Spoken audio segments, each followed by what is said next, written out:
There we go. But yeah, I finally, after a few days since I said I would, I'm finally exporting the VODs for everything up until today. For the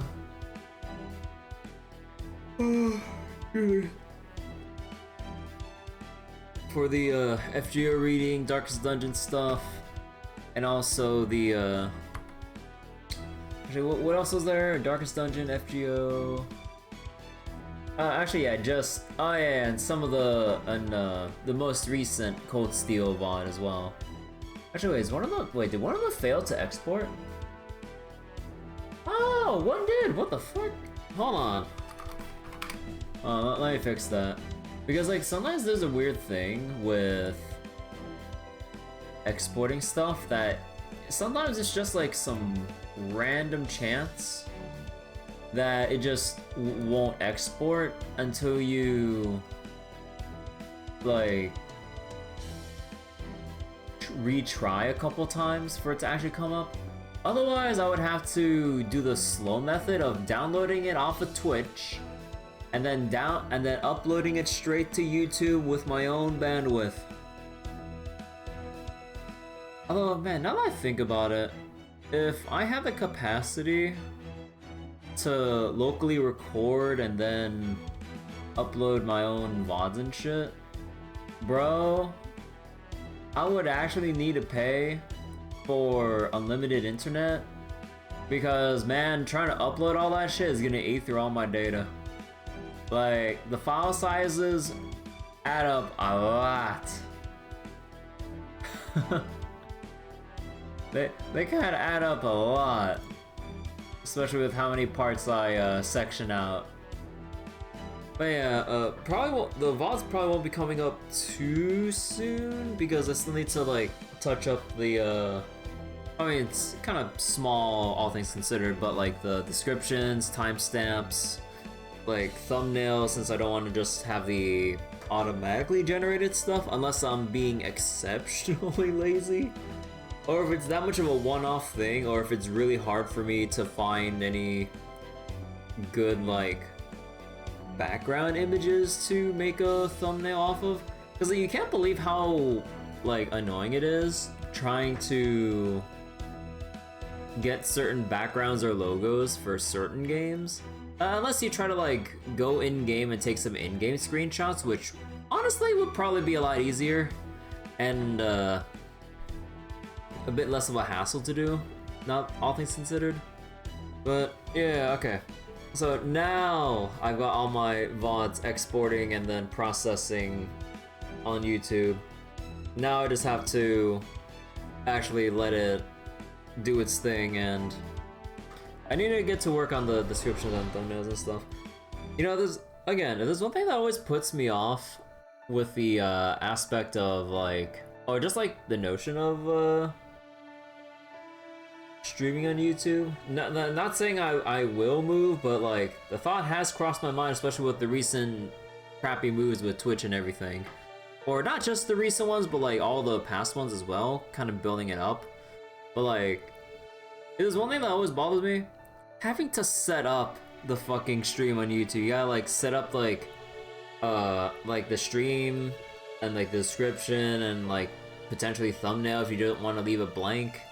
And all that, like, or whatever. I'm like, man, there's one thing I super prefer with like Twitch and stuff, despite all the grievances so far. You just change your stream title, your category, boom, start streaming.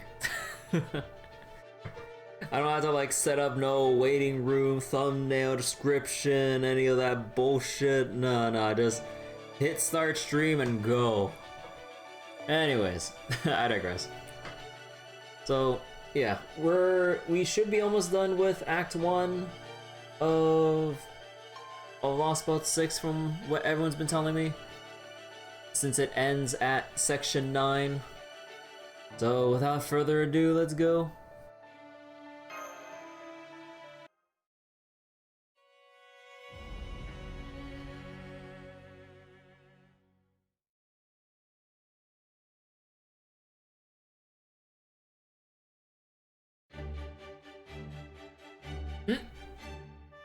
I'll run.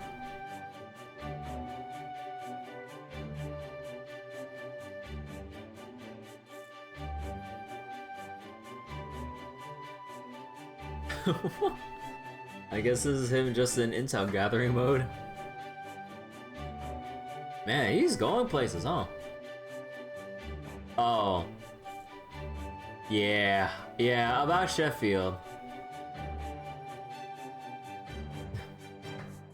Oh, so he gave us the rundown on the things that happened, like... okay. Oh wait, hold on, wait. Is something wrong with my dashboard? Hold on. I thought I saw a notification. Hold on. I'm sorry getting distracted. I feel like there's something I'm missing right now. Like, I'm pretty sure we're all familiar with that like sinking feeling of, oh crap, did I forget something? Then you just instinctively like pat down your pockets and everything or whatever, and it's like, wait. Okay, no, everything's good. Okay. And that's where things stand in Britain. Get it now? You mean you travel all across, across all of Britain in only 2 days? And in that tiny body, no less. That was tied up to make the end of the year rush feel like a leisure trip. I hope you get that too. Nope, sorry, I don't get it at all. It just feels like I've been subjected to a slideshow of somebody else's vacation. You've got to fill us in on at least a few specifics. All I got from that slideshow was peaceful, peaceful, dangerous, peaceful, gobsmacked. Why are you falling asleep? Hey, wake up! Boop. Sorry about that. I always lose a bit of intelligence when I switch to my recon form. You lose intelligence when switching to recon. Isn't one of the more important things about recon is having the intelligence to store and relay the information to those that actually need that specific recon info? Long story short, nothing major is happening in Gloucester, Salisbury. In Camelot, rumor has it that the Queen has begun preparing some kind of massive spell. The Calamity Pool is apparently going to tear through Norwich in a few days. And in Sheffield, the stronghold up north. Well, I didn't learn much of anything there since there was no one there anymore. Didn't you say it was still too soon to go to Norwich? All I can say is that all I can say there is that the time is now right. You and Da Vinci are serious about saving Britain now. And for the first time, Artoria has companions she knows she can depend on, not to mention Muramas's extra muscle. Honestly, I wish we saw at least a little more firepower to work with, but this is probably the best we can hope for. After all, there really isn't any time to spare. If you're going to Norwich, it's now or never. Is that really it? Are you sure there isn't another reason? I noticed you didn't seem like yourself when you were telling us about Sheffield. Who, me? Don't be silly, of course I was myself. The idea that if we're lucky, we might just gain a path for new life in Sheffield, never even crossed my mind. Besides, I said we were just taking a short break here, right? It's not a good idea to stay in one place for too long right now. You guys have a lot of eyes on you after all. I mean, it would be nice to have a proper base, but my force isn't quite cut out for that. If an enemy were to invade us here, we wouldn't even last a day. Now sorry, that just slipped out.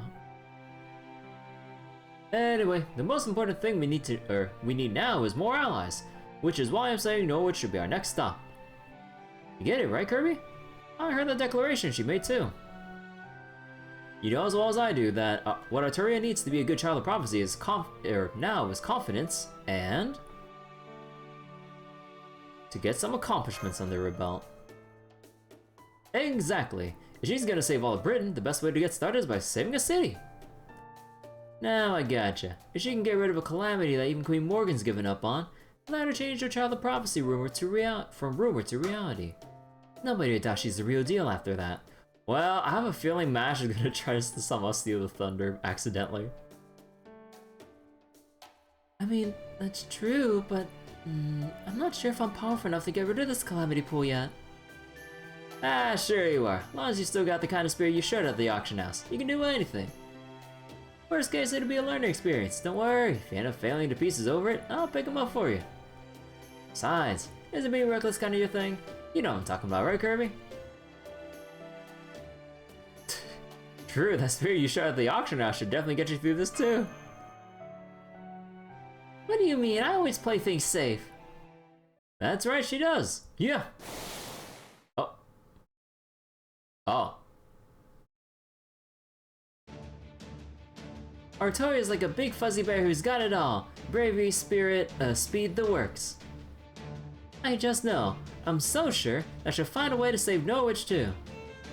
So let's get going right now. Come on, Norwich. Calamity City awaits us. Together, I know we can all save Britain. Who are you? Man, they like, nobody even remembers Gareth at all, huh? They're really just pulling the who megalo. It's like, who? Oh yes, hello. Nice to meet you. I'm Gareth, a vagrant with plans to become Artoria's attendant. Alright. Hey! You're here! Lunch! Lunch! Oh, thanks! It's really nice of you guys to feed me like this.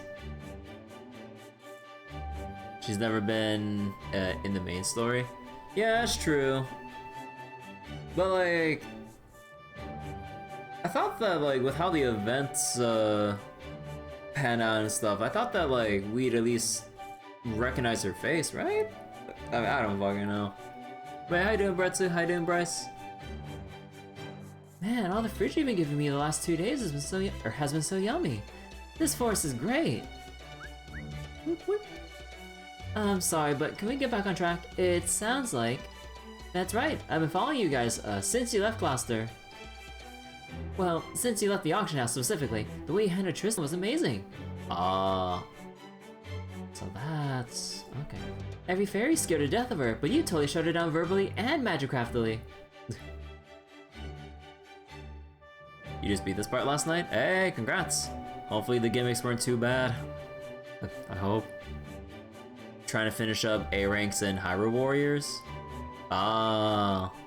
How long does it take to 100% or like 100% Hyrule Warriors? Isn't it? Wait, if I remember correctly, didn't I hear Hyrule Warriors has one of the more daunting like completion requirements in terms of like the sheer amount of content you have to like play through? Or we think of it something else. It does? Ah. I haven't been eating nothing but vegetables every day for 16 years for nothing. Start over with a parlor trick Start over with a parlor trick class for babies. I haven't been eating nothing but vegetables every day for 16 years for nothing. On and off for years? Yeah. So wait, you just like the next 3 gimmicks? Actual boss gimmicks weren't that bad though? Oh, okay, okay. Just remembering those classic lines makes me want to improve my own vocabulary. Anyway, that was when I knew without a doubt that you were the master I was meant to serve. And of course, I've been observing your exploits after Gloucester too. You didn't hesitate to help fairies in need, no matter how shady they seemed.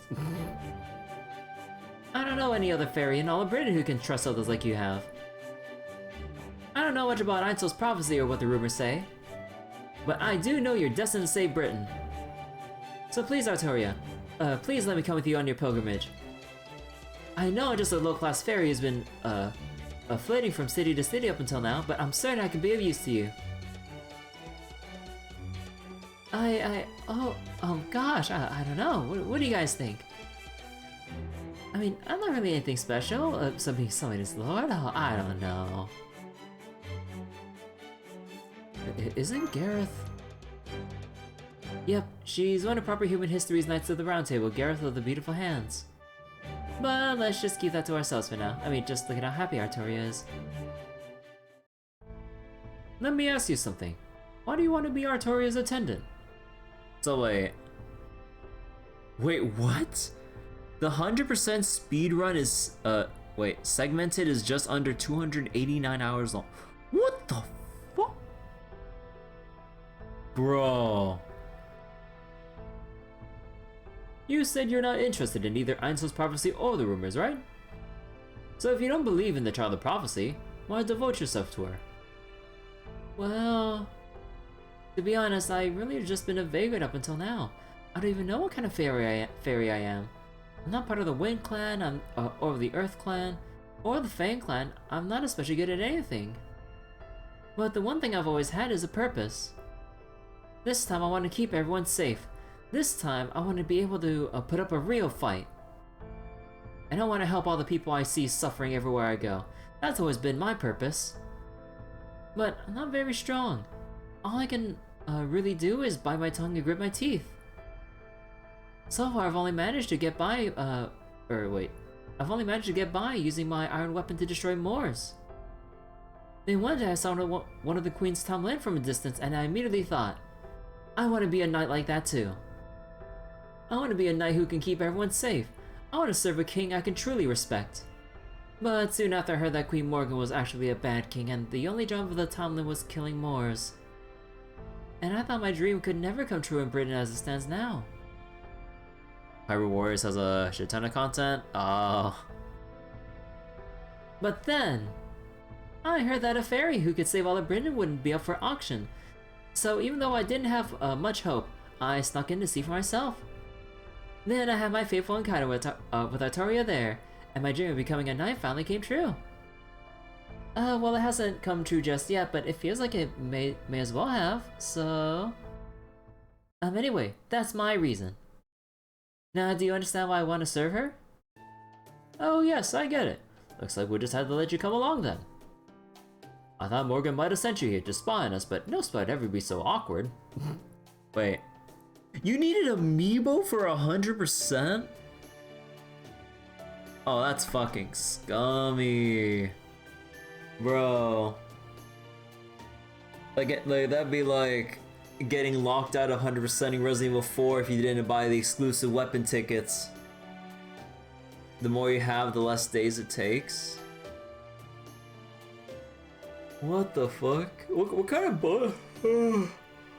bonuses do the amiibos provide? Like, what the heck?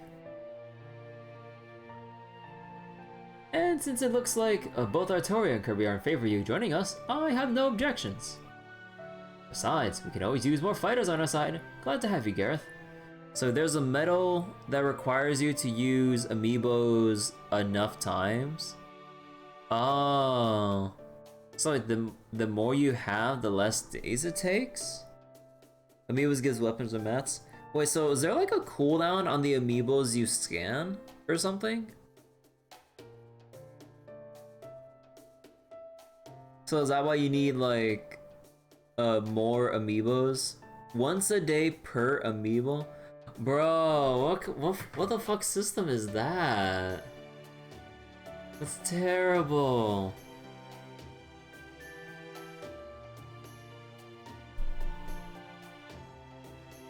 Oh, by the way, you said you didn't know what kind of fairy you were. Well, now you do. Since you're Artoria's very first retainer, that makes you Gareth the Squire. Aw, her eyes are beaming. There's a cap on how many amiibos you can use each day. Bro. Man, I feel so like mad I don't even own the game.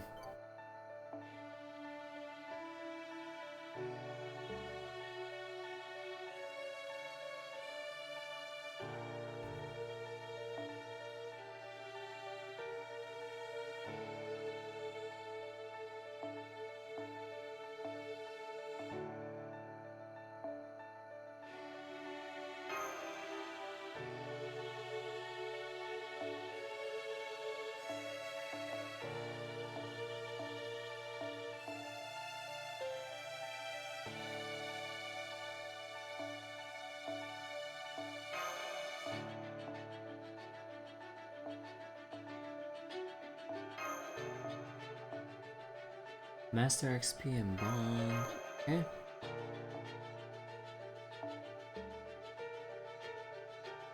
Actually? Hold on. Where's my Mystic Code XP? There we go.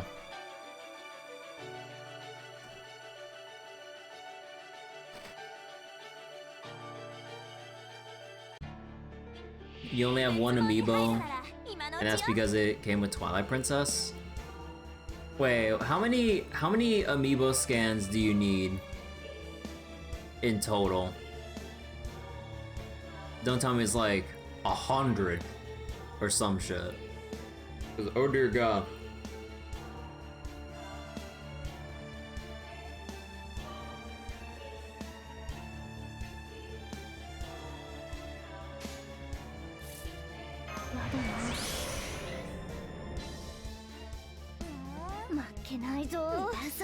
You check that? Okay.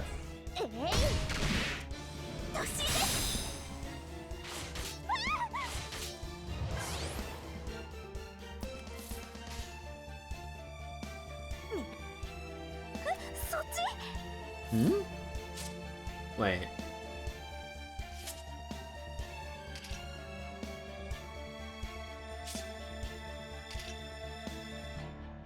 Increase attack when damaged.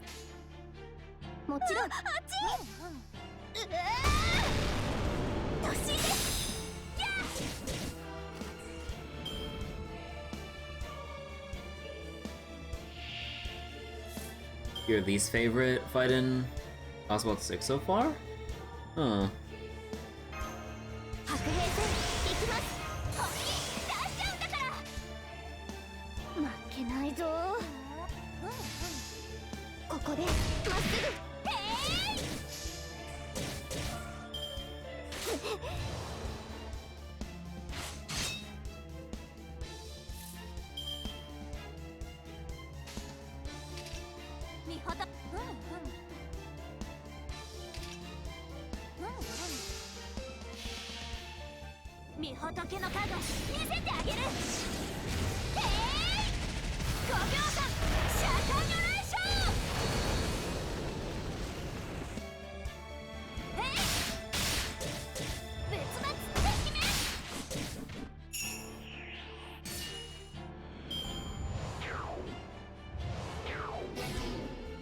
Oh, god damn it.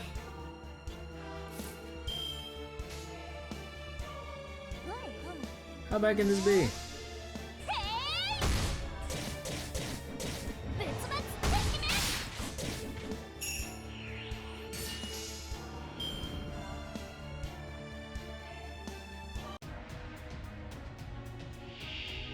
Wait, hey. Excuse me? European Cat Mansion. Hmm.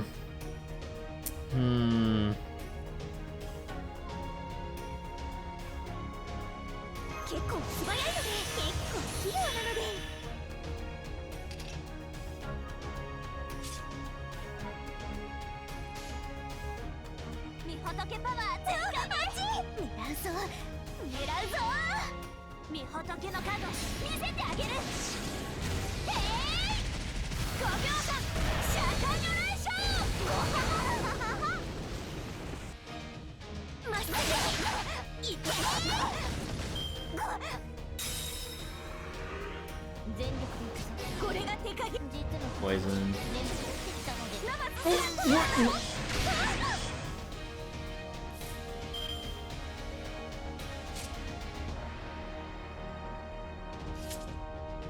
Huh?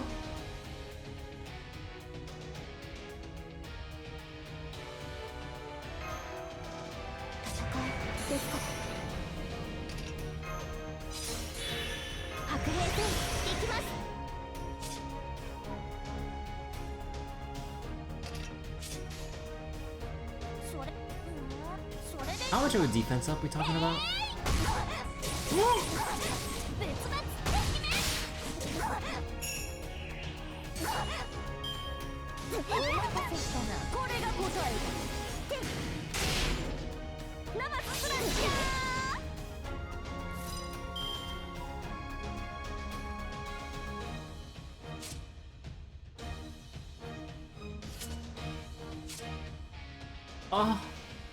Oh.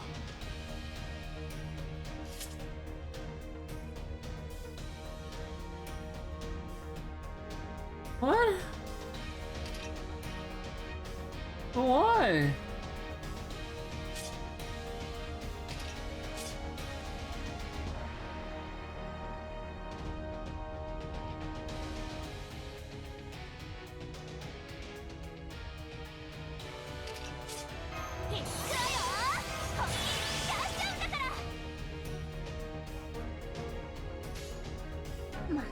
ちろんやります。突破します。 50k per stack? 立ちはだかるならなんだ覚悟しろ。すなわちランチタイム。お待たせしたな。これが答えだ。Oh my god, did you really need the morph too? How the fuck did she- when- okay, wait, when the fuck did she get rid of this shit?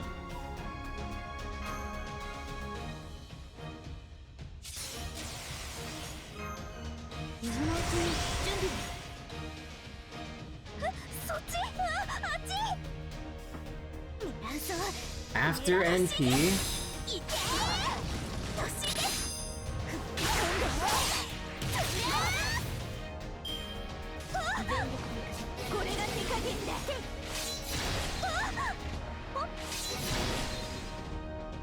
What the fuck?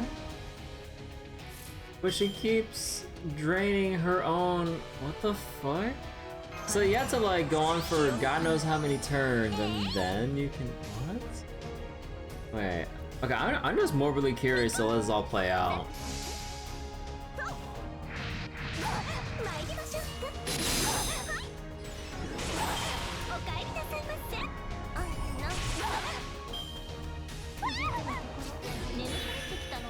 Oh. Good morning.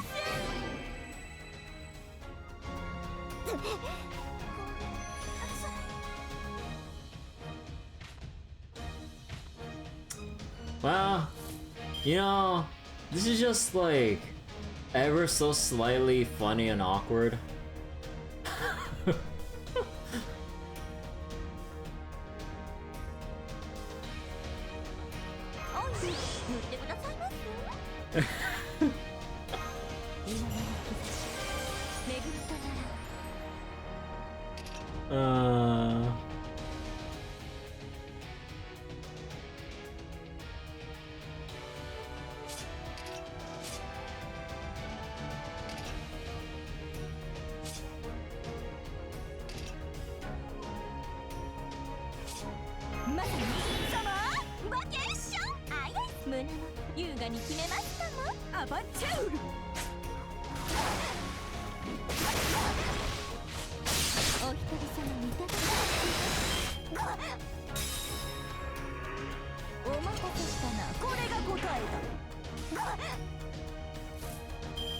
Wait, how long is there stun for? Wait.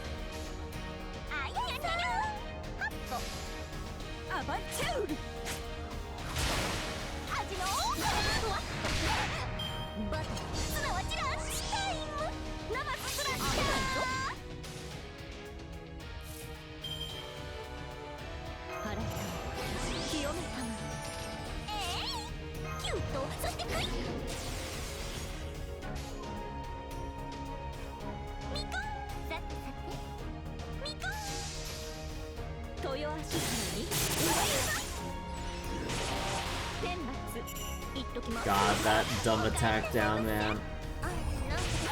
Actually, no, I still did it. It appears that morning has- what? What, dude? What the fuck was that fight, though? What the fuck? So wait, oh, it's 100 amiibo uses? Oh my god. Nice combo, Gareth. That was great. Thanks, Sartoria. I was afraid we might get wiped out back there, but we won no problem. High five. Okay, who's Okiku and what was she doing here? I got a really bad feeling about this. Let's just hope this ain't the start of something. Does anyone want to tell Muramasa? It's like, hey, we got a bunch of gimmicks coming up still. I don't think I've ever seen that fairy here before. Maybe she's a stray who marked this area as her territory. Anyways, that was great stuff, guys. Kirby, Da Vinci, Artoria, why don't you three go back to the carriage? Gareth, Ramasa, would you two mind continuing to escort Redra bit? Or Redra bit, I mean. I'm worried that Beast and Bandits will think he's easy pickings if he looks like he's on his own. No problem. I've always been a fast runner.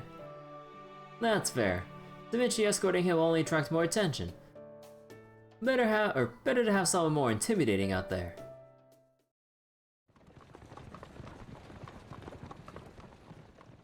So how long until we reach Norwich at this pace? Another 2 days or so, assuming we don't run into any trouble along the way, of course.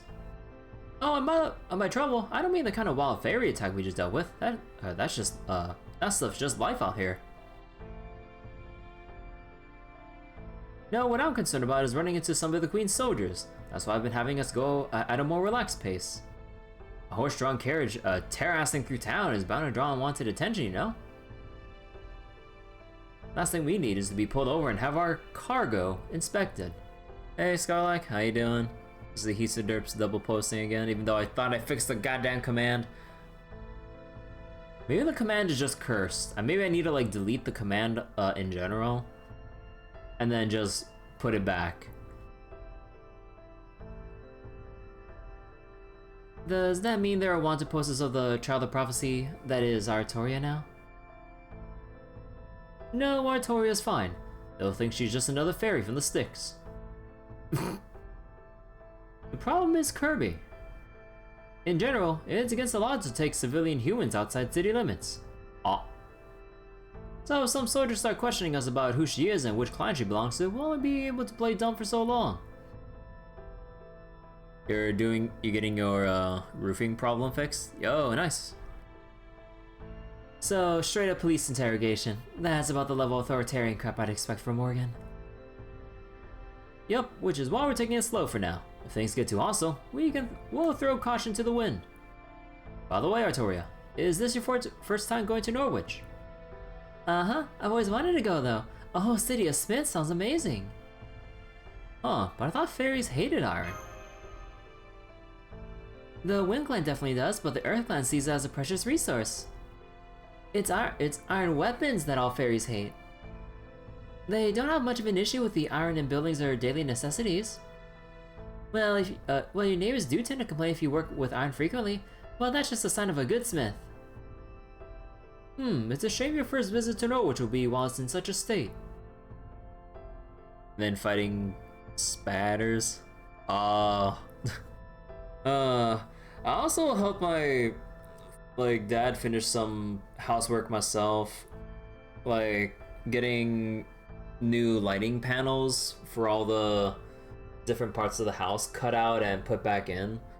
Oh my god, it's a huge pain in the ass because these new panels are not as flexible as the ones we used to have, but they needed replacing because like they slowly yellowed over god knows how many years they were there for. Funny thing now that we've actually replaced it with these like acrylic material panels or whatever, the kitchen and restrooms are too goddamn bright now. Because before, like, it was like hard for a light to shine through and it turned yellow because of like how the panels turned yellow over time. Now with these new panels that we just cut out, like it's so bright, it's like we get flashbanged like every time we open the restroom lights or go into the kitchen like for the evening. I'm like, oh god. But I'm so glad to be done with that shit. That shit, like we didn't have like proper tables or anything to raise it high enough to like cut all the stuff properly, so we had to kind of like hunch over uncomfortably. So that's why it took so long to get all this done. But, oh my god. Also, we couldn't like cut it at a fast enough pace because if the faster we go, the more likely it is to just crack and break. So you have to like slowly, consistently like saw through. I know there's like, or I heard there's like proper plastic knives or whatever out there, but we don't have any lying around. So we had to go with the, I think like the way we went about it was just like hard mode basically. Probably a lot of unnecessary work that would have been made easy if we had the proper tools. Which, yeah, that took a while. Well, the fact is, this is your first big opportunity to turn things around. In fact, I'd say how you handle things in Norwich will set the tone for what happens to all of Britain. Remember the prophecy. Once the child has averted catastrophe in the city of iron and sea of soot, their pilgrimage shall truly begin. That's definitely talking about Norwich. Most of the prophecy is pretty abstract. But that's a pretty clear statement of where to go and what to do there. This is going to be a battle neither we nor Artoria can afford to lose. Indeed. Whether she's real or an imposter, no one say it, the child of prophecy has to save Norwich. But on the other hand, it's also plausible that disaster won't befall Norwich until the child of prophecy goes there. So I don't know that we really need to rush. For all we know, this could all be our last piece of a journey together.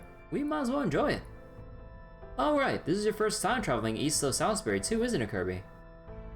We'll be passing by Oxford soon. Take a look while you can. Woodwell's head of the Fang clan is based here. It also is also home to one of the bells of the Child of Prophecy will have to ring. So we're not going to stop there. No, we're not. While I'd love to show you guys all the restaurants there, we can't risk Woodwell's finding us. He wouldn't even be interested in our value like Miriam. He'd just try to kill us on the spot. That's the way to be. Oh my god, I just get like flashbacks to when I was on my family vacation and stuff, and my brother and cousins were trying to like quote unquote learn about Zoomer / Gen Z terms. I'm like, no, shut up, and I'm like, they're like, hey Kirby, I was like, what does touch grass mean? I'm like, oh my gosh, shut up, please.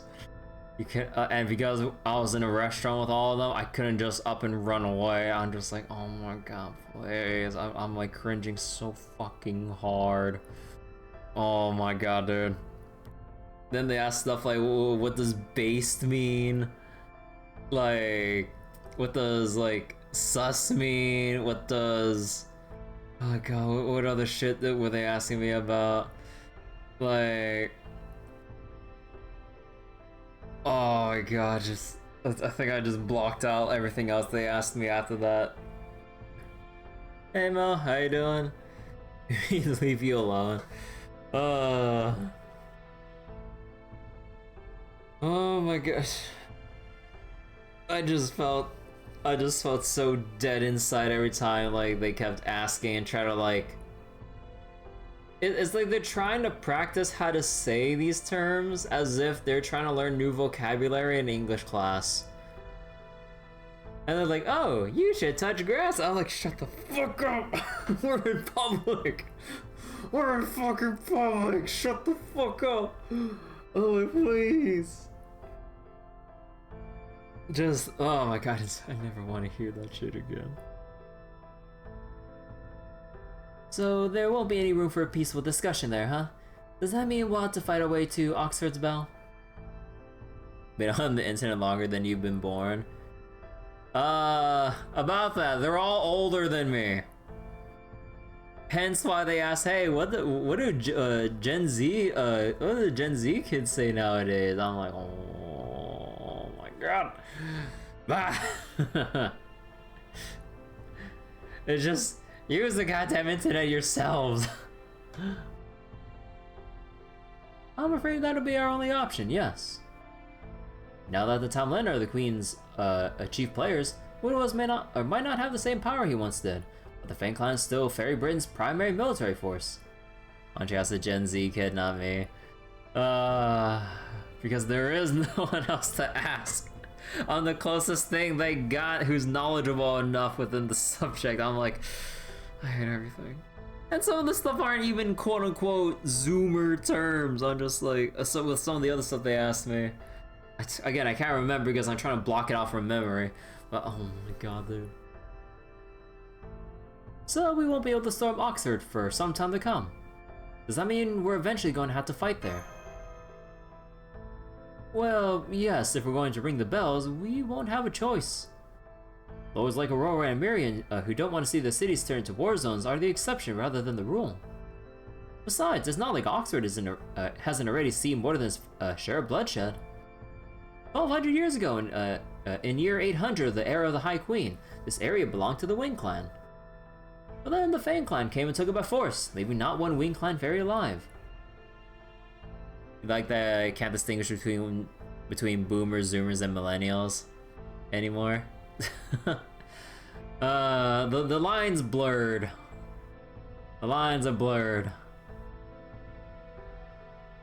Oh yeah, no, oh my god, I just remembered what one other term they asked me about. What does lit mean? I'm like, and I think they asked fam too. I'm like, no, please, no. I felt like just like collapsing on the spot so I'd have an excuse to get carried back to my hotel room and just like sleep off the entire day and forget what happened. Oh my god. I hate everything. Lit is what's going to happen to your hair if you don't shut the fuck up. Then Miri and Gloucester must be. It's possible there may be other survivors out there somewhere. But as far as I know, Miriam's the last member of the Wing Clan left.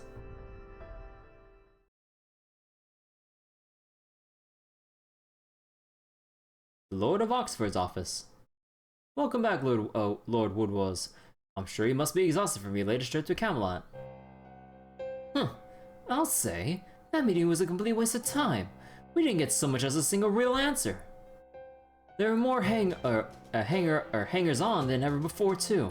I swear, meeting with the High Queen gets more tiresome every year. Well, that's not the worst part. The worst part is the other clans. Can you believe Spriggan and I were the only clan heads to attend in person? Nuknara is a traitor, Miriam's a coward, Ainzo refuses to come out of hiding, all they care about is themselves. They don't give any thought to the future of this kingdom. Aurora and I, the only decent rulers this place has. Indeed, sir. No one cares more about Fairy Britain than you.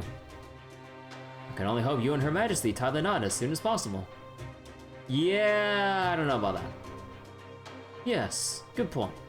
Fairy Britain does need a strong hand to rule it. But then that damn Barrow Gut came along.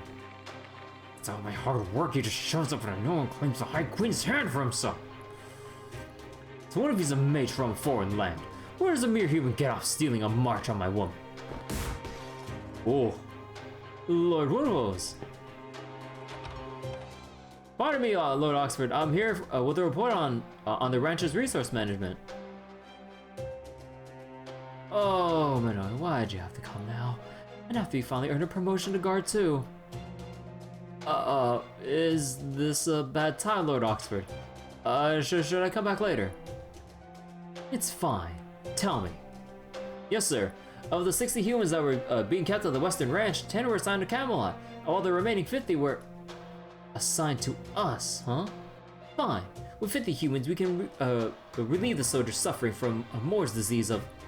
Well, not exactly, sir.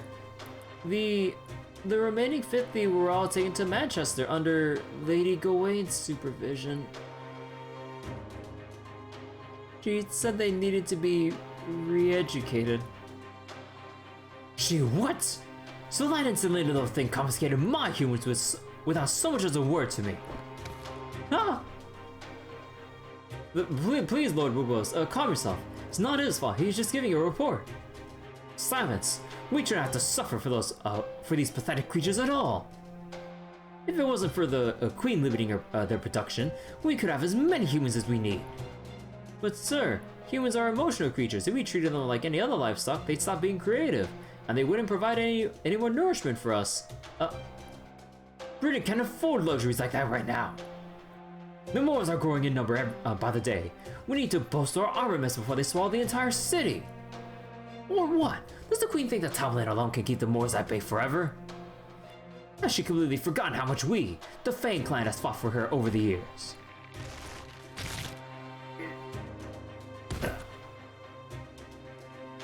Lord Woodwose. Be calm. Be generous. Remember you are a knight, fit for the High Queen. Yeah, about that. I'm going out for dinner. Clear out the body before I return. Aunt Aurora has brought some fine grape wine with her. It seems the Wind Clan is just as desperate to survive as we are. Yes, sir, so it would seem. Poor Minoy. He was a really good cook, too. He always said he wanted to be of use to Lord Woodwose, even though he was human. Why can't humans ever seem to understand that they'll just never be as good as fairies? Bruh.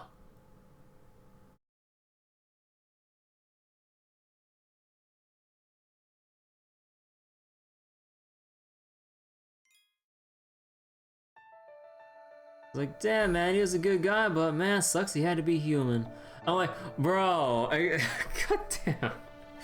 I mean, I get the whole, like, state of affairs, like, societally and culturally and stuff in Fairy Britain, but, just, oh my god, dude.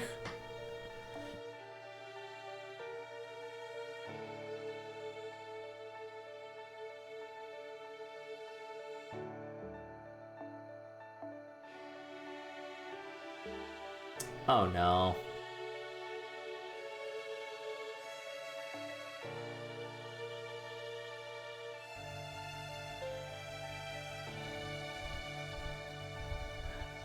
I want to use my caster Artoria. Come on. This is so stupid.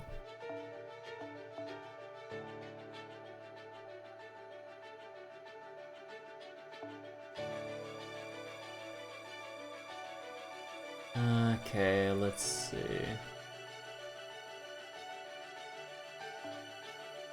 We'll go with Da Vinci.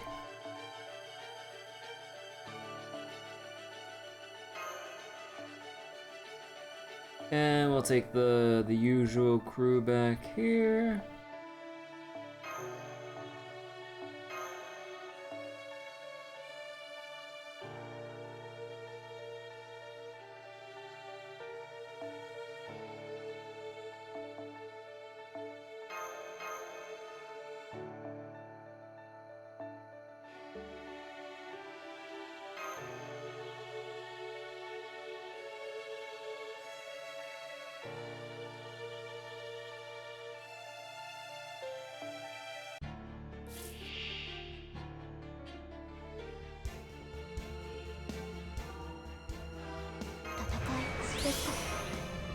Oh, right. やだな。白兵戦逃げちまう。ではガンガン行こうか。さあ前に進むとしよう。そう、君たちはあらゆる困難を乗り越える。その勝者を今示そう。ビューティフルジャーニー。さあ行けるとこまで行ってみよう。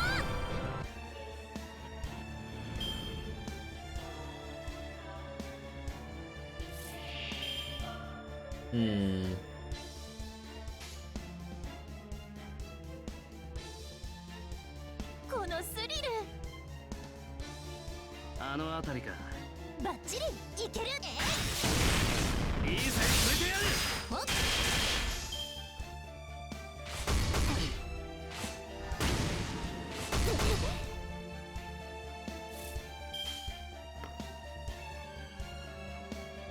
バッチ切るぜ。あちらもどうぞ。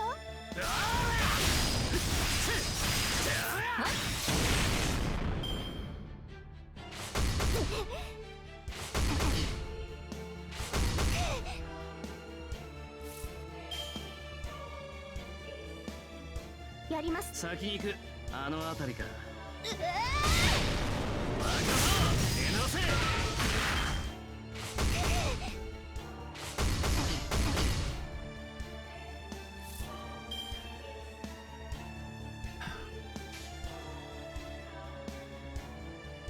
このあちらもどうぞ。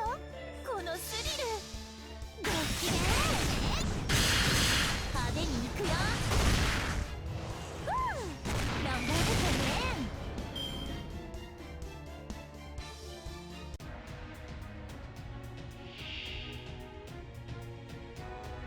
Oh my. 実は眠くなってきたので Not this shit again. Kitty Ghost Story. Increase damage against males. Fucking god, dude. Okay, you know what? Shadow to Mama Cat Part 2.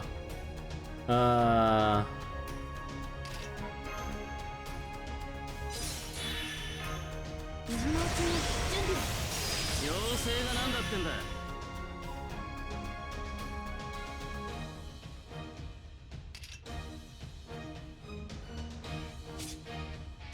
Actually, I think I might be able to kill without having to. 先行く。 say.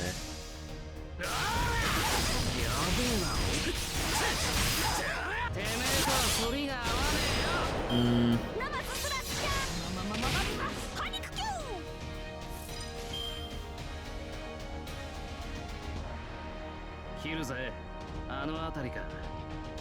You know what? I'm paranoid about those. 望まれたようにそれはいつか来る兆しの星誰に呼ばれるまでもなくあなたは星をかざすでしょうアラウンドカリバーン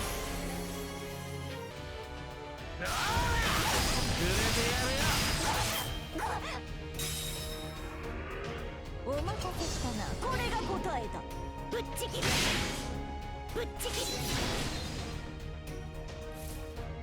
And not bad. 文字通り手はいくらでもあるのさガンガン行こうか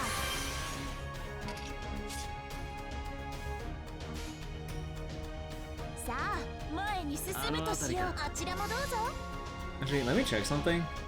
どんな嵐であろうとも Actually, I need to take this out real quick. Okay, 手 sorry を about 突破するのが私たちの課題なのさボンビアージョまた会おう諸君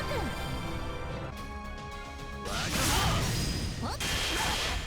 Oh my god, one off. すなわちら近いも No. Hold. Hold. That never happened. What noble phantasm? It's not real. Can't hurt us.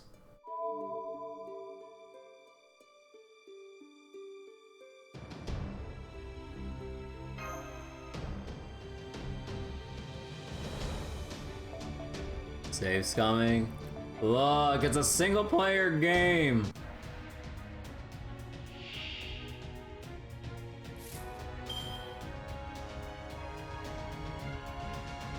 Alright, sometimes we do gotta use this one then. Should get さあ enough 前に damage 進む out あちら there. もどうぞ Bad manners to the AI. 未完の馬よ輝ける轍を残せ Wait, how you doing, Aspen? 人生はとても楽しいビューティフルジャーニー Some battery life? 80. Okay.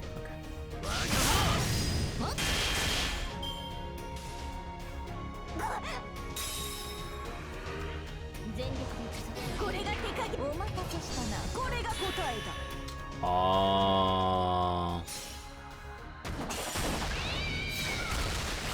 なんだ。まだまだ。あちゃーこれは参っ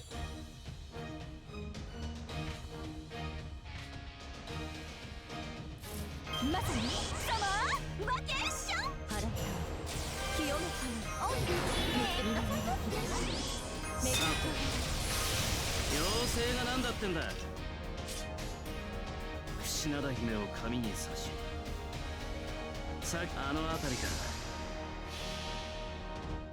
神髄解明感染人間収束肝臓技法臨界これが俺のつむかい裏技だ。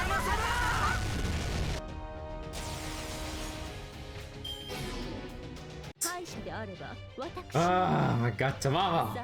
Tamama Cat, why are you bothering us? してあげましょう Okay, not exactly Tamama Cat, but still.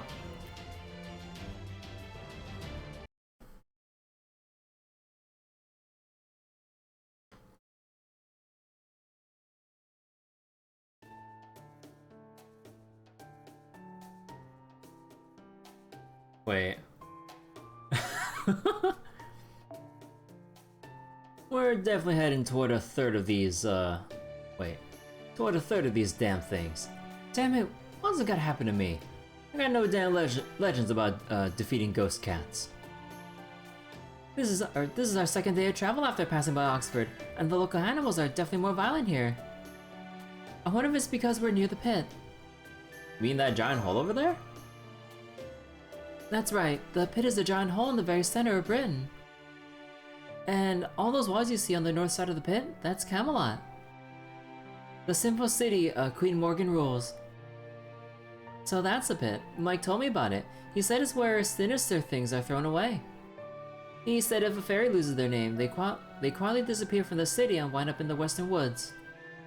But the truly unwanted things, or things that can't be destroyed or won't go away, or are just plain in the way, what we would basically call non-burnable trash, he said they're all tossed into this pit.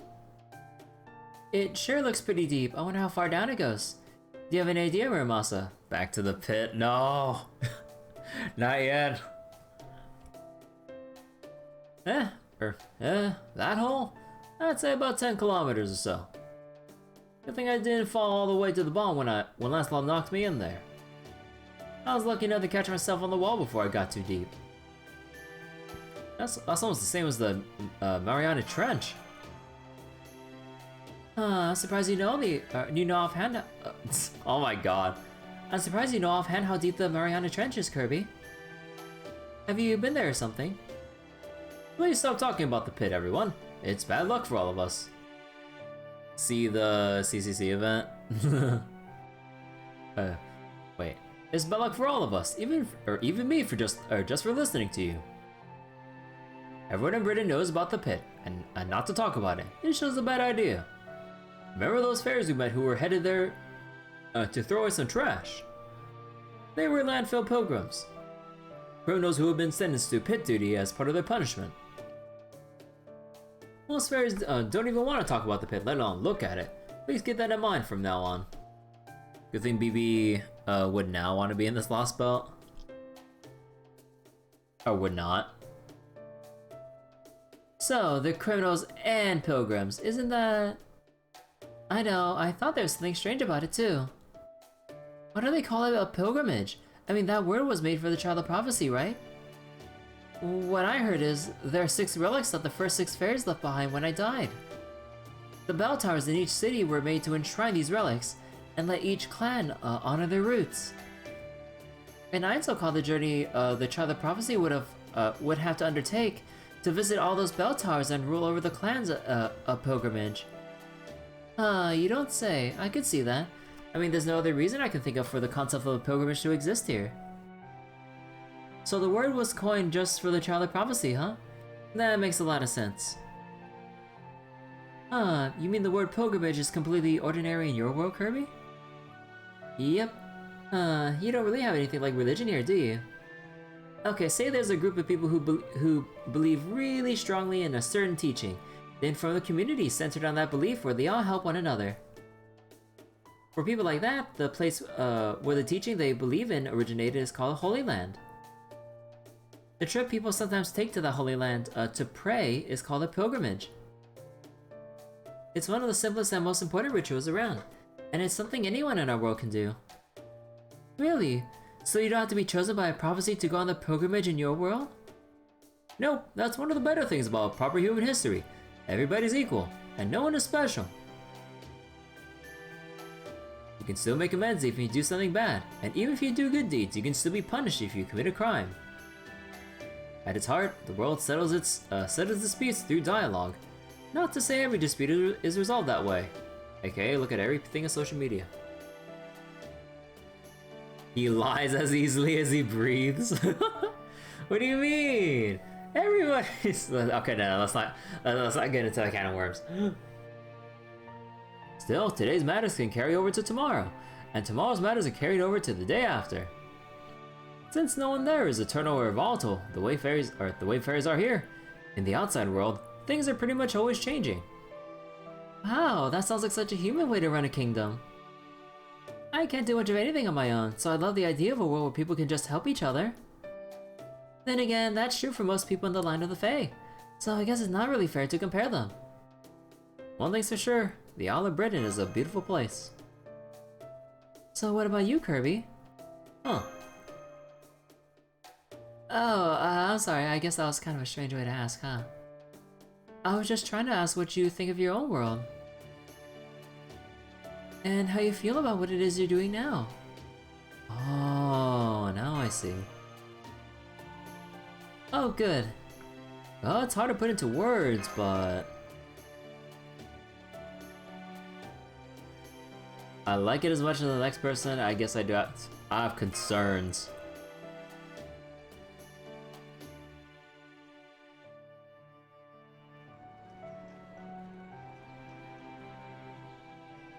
Well, I'll be damned. I didn't think the Land of the Fae had bridges this grand. And I guess they still don't. What makes you say that, Muramasa? Damn, what happened here? The whole thing's collapsed from the pillars up. Did they screw up the construction or something? Fae Britain went through its rainy season not too long ago.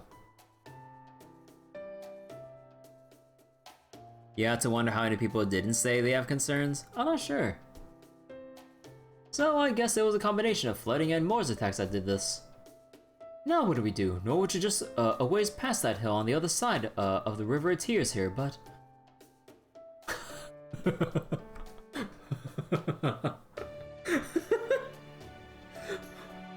Ford the river! We're playing Camelot Trail.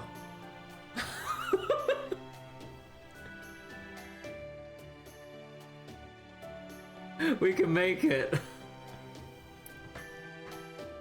So wait, even more so since this event would have come out during COVID and stuff? Ah, huh. Is this river too deep to wade across? Oh yes, it's much deeper than it looks. So deep it may as well be bottomless, depending on the person. So I guess this is as far as the carriage goes, huh? Thank you for your service, Regia. Don't be ridiculous. Don't be ridiculous, dog ears. I've come too far now as Kirby's lowest steed to turn back now. I swore in the poem I've been writing along the way that I would stay by her side to this journey's end. I'd sooner defeat you all and go home alone than let you leave me behind here. That is how committed I am to this cause. The River of Tears? Then this must be the, Drake River. What's, Drake? I pronounced that right. I think I remember some fairy by that name in proper human history too, but I can't place it. The Drake Nightcalls. Oh, right, Nightcalls are great fairies once known as the, as a holy grail of water. Their most notable characteristic is their ability to summon the treasure you want more than anything. Oh. How's that saying go again? A picture's worth 1,000 words? Take a look over there and see for yourselves. Remember those fairies you saw gathered over by the foot of the bridge? Looks like they're here for the Drake. Huh? You won't be able to make it back if you go in the river. Only because you guys are weak. Move aside, cows. I'm going in first. Drake? Drake, can you hear my inner voice? Oh, I want a new silver axe to replace the one I lost. It'd be a huge help if you get one for... alright, there it is. I'm coming for you, Axie. There isn't much I want for myself. But Lord Woodwells did order me to find a beret that would suit Lady Aurora, so... If you have a rainbow beret that would look good on... Ah, crap, there's one floating this way now. I guess I should go get it, but every fairy that went in the Drake River ended up... Ah, crap, my hand just reached for it on its own. Ah, what just grabbed me? A second thought, never mind. I don't need it after all. I don't even want it for myself. Help, somebody, help, ah! Well... Excuse me, but would you all mind terribly if I left you here and went back home now? Ah, shut up, horse ears. Horse ears. Nobody was talking to you. Voice actor of the year? No. So, as you can see, the Drake are very dangerous night calls. They lure people in with something they want, then drag them into the river to drown when they reach for the treasure. The Drake are basically a scale that weighs your desires against your life. This bridge was probably built as a defense against them. So it's too dangerous to go near the water here, huh? That means we just had to hoof it. I can carry Kirby and jump from the ruined bridge to the other side. How about you two, Artoria and Gareth? Think you can make the jump too? Don't be ridiculous, Muramasa. Do you have any idea how big that gap is? I can do it. I'd be happy to do it. I've always been a really strong jumper. You can fly? Nah, jump good. Oh, sure. I can hop across those easy peasy. I am the child of oh my god, she's so competitive. I was like, what, they can? No, I can. I could probably make the jump too, but I'm not sure it's a good idea. Is it even possible to cross this river like that, Alberon? Nope, the Draco would definitely float treasure down to the river while you jump across. If you catch even a tiny glimpse of it, you won't be able to resist diving for it. Right. Guess I should have known fairy mystics wouldn't make it that easy. See, Muramasa, this is why you needed to look before you leap, literally in this case. Well, don't worry, just blindfold yourself. So, does this mean we need to make a detour? Yeah, we can make it out of the Dark-Edge domain if we... Extreme. We'll lose about half a day or so, but that's better than, you know, dying. Just don't look at the river, at all. If you see some iguana there, ignore it. The Draco are invincible in the river, but they also never leave it. As long as we keep our distance, they shouldn't be a problem. Treasure drifting down the river, huh? Hey, Alberon. Couldn't we cross the river here as long as we ignore anything that drifts down it? Just don't look, lol. We couldn't. The Draco keeps sending new treasures down the river as long as the magical energy lasts. Ignoring the treasure is essentially a battle of wills with the Draco, which isn't the best idea. Wait, actually, that might work better. Sure, there are things we want, but nothing we'd be willing to die for. Besides, I was like, huh, is that Queen Morgan floating down the river? I was like, cool.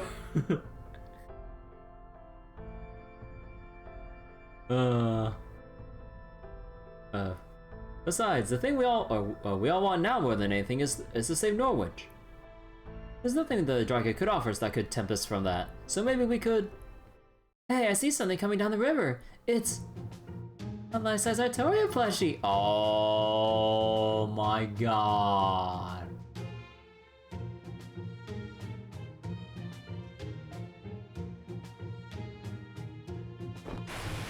Gareth! Oh, come on! Are we certain she's not a dog fairy? So Gareth is actually Media. A 2-meter long carrot!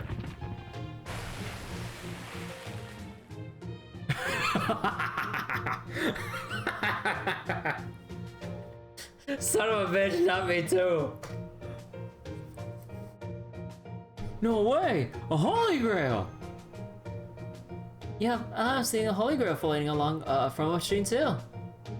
But so what? At this point, another Holy Grail or two is nothing to us. We'll have to do better than that this way, Kirby and her iron saw a whole crate of Holy Grails.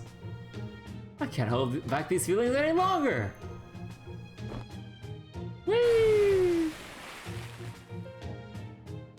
Ah, crap, I didn't think they'd be this good at reading our minds. Still, Leonardo da Vinci, the Renaissance genius. There's nothing they could do to show me that would tempt me away from... No way, a fossilized dinosaur!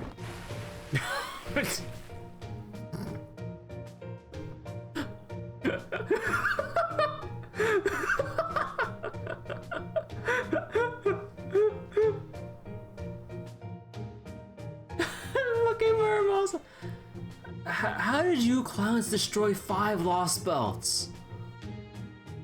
No, it's not that they're weak, the Draco are just that good at tempting us with what we want. Don't you dare look at the river, Artoria. I'm gonna pull those dang fools out of the water before they all drown.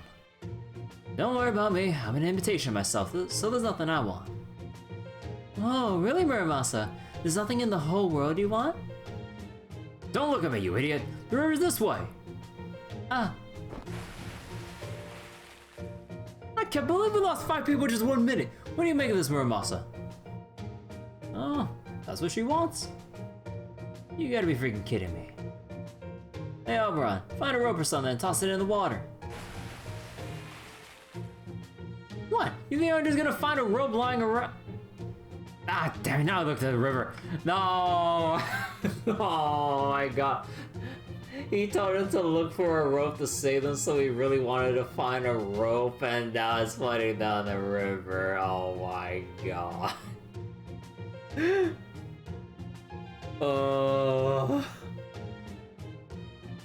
Humorously enough, JB gave out 9 grails and enough grail tears for another 9. Huh. Yay, I wonder what I'll get! Sold out? What do you mean sold out?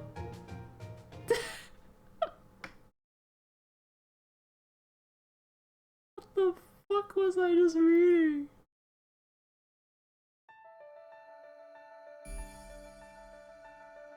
What the fuck was I reading, dude?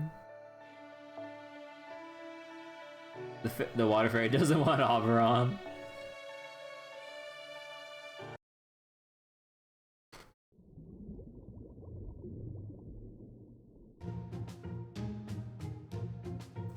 Well, you don't have anything to say for yourselves before I bash your damn heads in.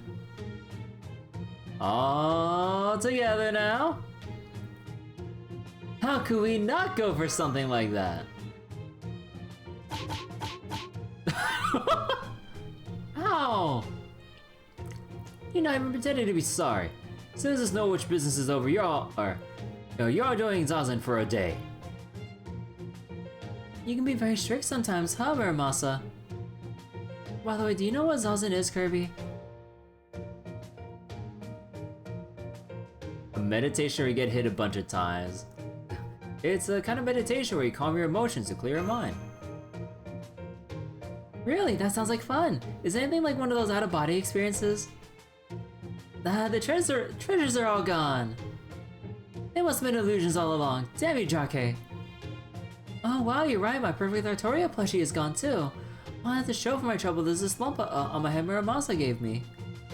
I figured as much. There's no way they could have had all the things you lot wanted so readily at hand. They were just a bunch of counterfeits. No more substance to them than the bubbles in this water. Wow, that was profound. I'm impressed. Oh, thanks. Anyway, let this be a lesson to you all. Something looks too good to be true, it almost certainly is. So, what do we do now? It looks like we're at the bottom of the river. I can't see the surface from here. It's safe to say we're in the Drake's Fae domain now. So I'm afraid it won't be as easy swimming our way up and out of here. It makes sense in retrospect. A Grail takes a lot of mana. A Crater then would mean the Drake would have mana comparable to Tiamat. Oh shit, accidentally skipped something. Let's see. Wait, no. Yeah, okay. Well, since they went to the trouble of dragging us down here, I imagine it won't be long before they come to us. So what kind of fairies are the Drake anyway? Humanoid? Fishy? I've heard they're mermaids, but no fairy they've dragged in has ever returned to say for sure. Oh yeah, it's like that one sub-quest in Romancing Saga 2. Oh, but I've also heard they prefer humans to fairies, and that they especially like to capture male humans and make them their lovers. Damn! Of all the times for me to pick the female MC. Apparently they let humans go before they die, which is how the name Drake spread in the first place. Huh, so they take lovers then release them. Almost sounds like they're getting married. Wait, is that why Drake lure people into the river to find a husband? That's right, they take arranged marriages to a whole new level. Sounds like they have a lot in common with proper human history Drake then. You mean there are Drake in your world too? Yep, the legend is known all around Europe. It says they transform themselves into gold rings or saucers, float themselves down rivers, and pull any man who tries to pick them up down into the depths. But it's not so much, but it's not so they can make the men their lovers, it's so that they can, I want it. I want it. My purpose. Please. Please. Let me have. I've been looking forever, and I can't find anywhere in this world. Ah. Here they come. Fight now, talk later. Don't take him lightly, Kirby. For the looks of it, this is gonna be a long battle. Oh my god, no, please. What's my front line gonna be? Oh no, it's actually... Oh no, they're not forcing me. Oh no, they are forcing me.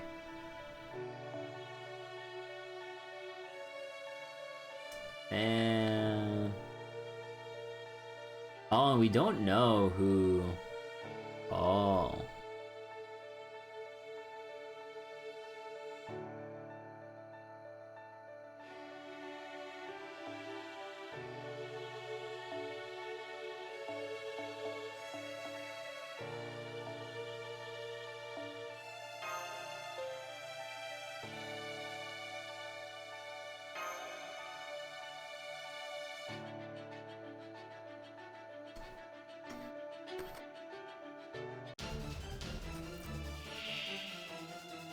Avenger? まだまだ未熟者ですが頑張ります。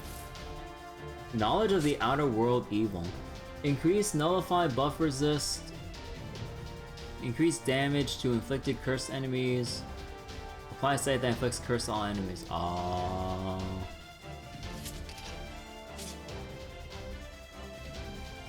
今のうちに準備を確平せん。今のうちに準備を。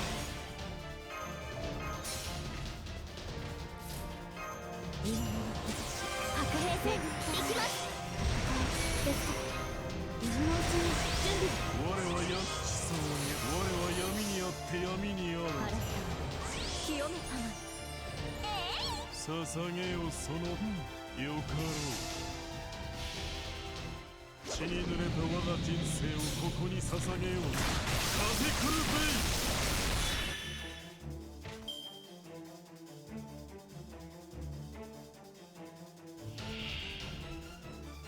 Oh. What?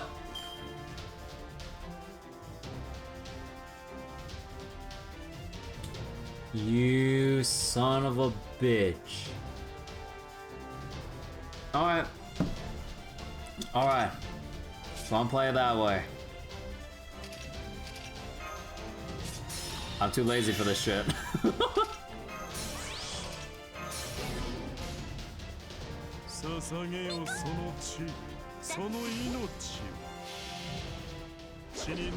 So wait, so that first wave had a gimmick where it would change not just a class but what servant it was? Oh. Yeah, no, fuck that gimmick, I'm not gonna go through that.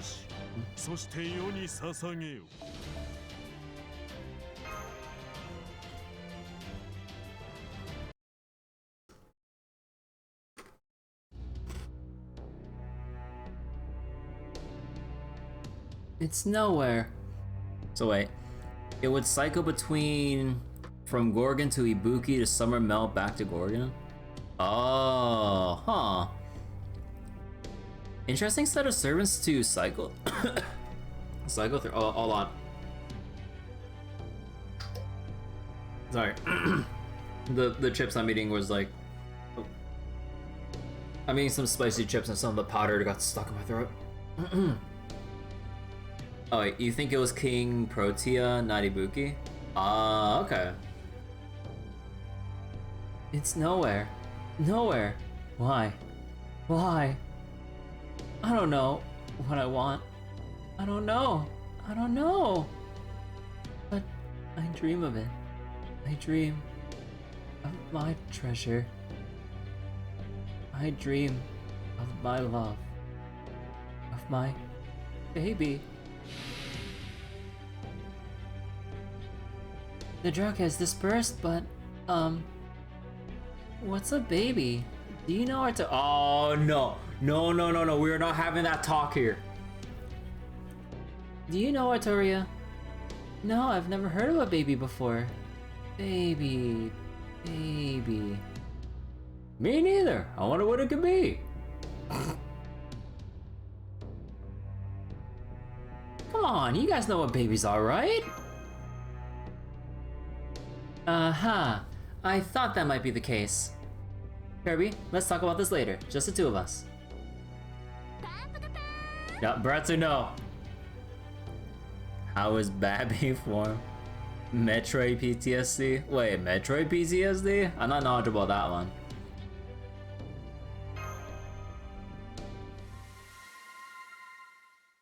Look, the flow of matter is returning to normal. The Drake's fate must have been dispelled. Hooray! Wait.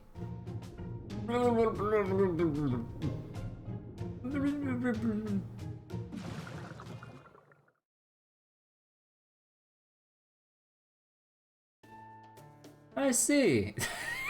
I was like, yeah, we got rid of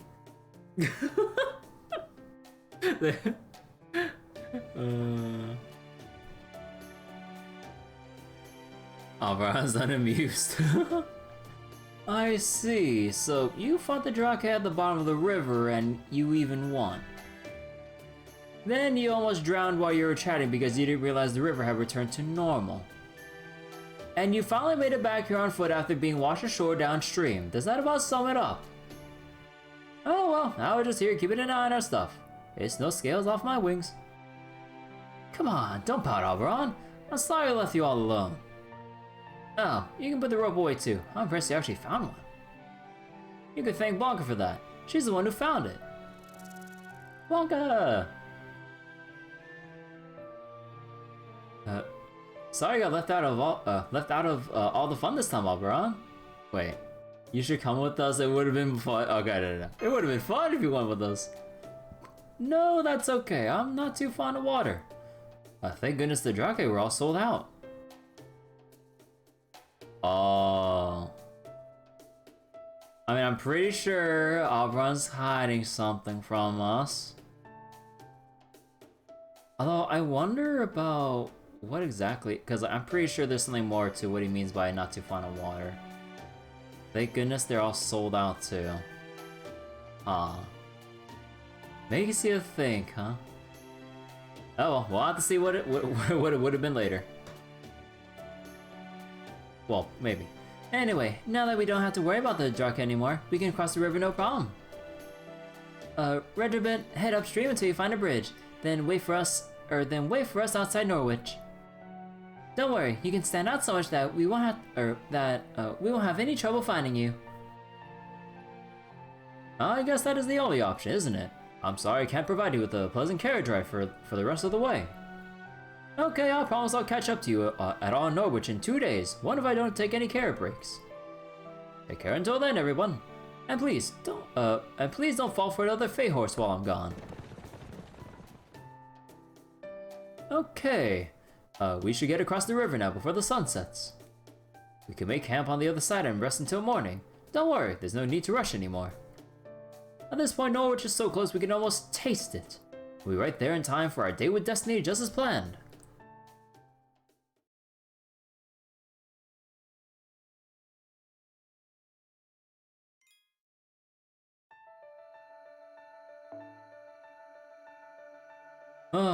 Riders, huh? Oh, thank God I can use a proper Casa Artoria. Holy shit, dude.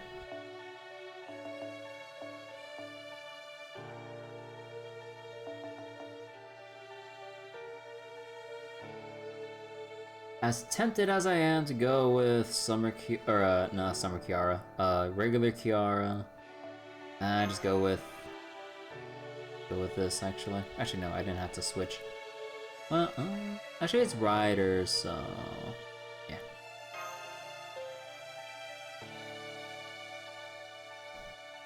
Should get enough MP refund without needing to swap to Mama Win. 出陣します。総員構えてください。早掛けですよ。カル上の早掛けですよ。カル運命をかけた戦いであります。まだの戦い。腰が違うのです。腰が兵法無尽かけてお見せしましょう。圧倒します。豪快にひらめいた。そこです。ノレッジ。冷やし剣を始めました。ヒューイエーイ。これぞ Man, they really did take Shadow Blackbeard as the Unsteely Fairies.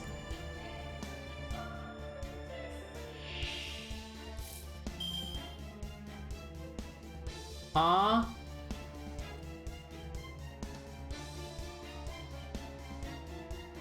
What do you mean, Deaf Cat?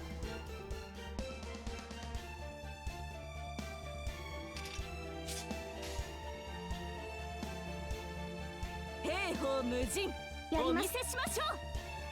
ご機嫌。 It looks like a cat. Yeah. 櫓のごとくクジラマン大入道ご剣断。いざ魔剣破り受けたまわる。 What's next? A dog?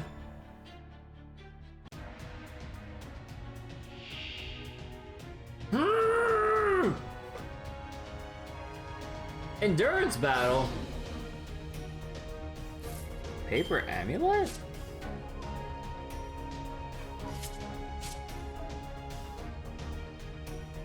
Oh, what the fuck is... Wait, what is the gimmick? ありえざる妖精の像最果ての島罪の都最後の竜は我がの目に集う円卓の守護者たち。 That's a gimmick. Oh man, I caught that much from the endurance battle, but I meant like what else does this Shadow Tamama do?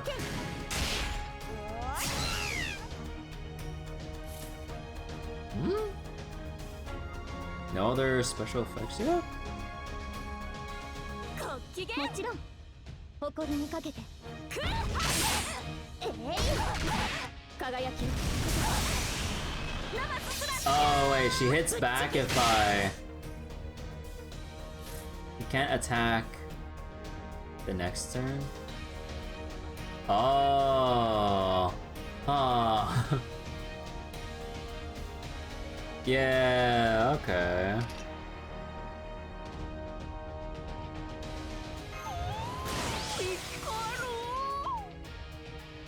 みんなご機嫌やりましたわ。純逆自在よーしぶっちぎる。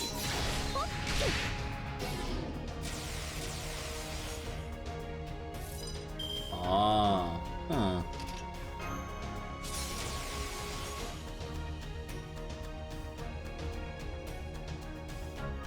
もちろんやりますとも。下がっているようにここでまっすぐつむじそこです。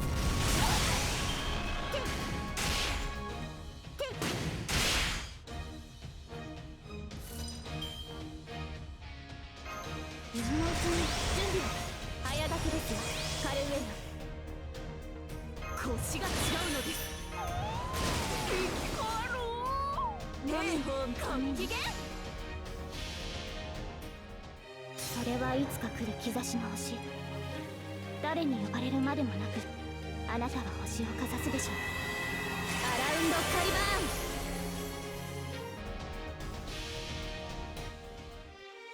剣圧にて海を断つ。櫓のごとくクジラマン大入道ご剣断。いざ魔剣破り受けたまわる。すなわちランチタイム。つむじ魔剣語全力これが手加減。 Oh... So every time the guts proc, she gets the NP... Oh... やだもうやだ。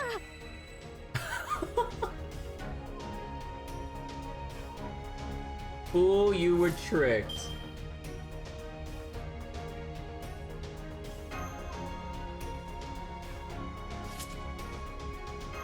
早掛けですよカルウェナ。ありえざる妖精の王やりましたわ。違法の国時の終わり慣れた剣は彼の手。霊言なる勝利を刻めラウンド・オブ・アバロン。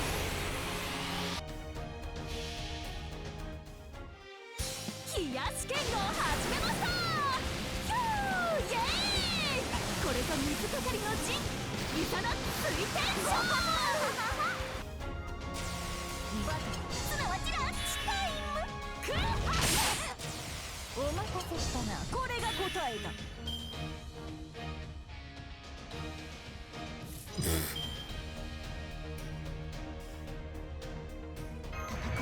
ですから今のうちに準備を早炊きですよカルメナ兵法無事峰打ち上クーハ全力に行くぞこれが手加減だ冷やし剣を始めましたヒューイエーイこれぞ水かかりの陣イサナ水天勝負お待たせしたなこれが答えだせいとやいざ決戦の島へバトルすなわちランチタイム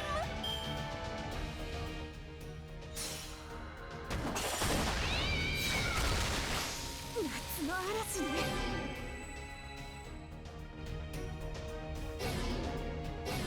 Morning really has come.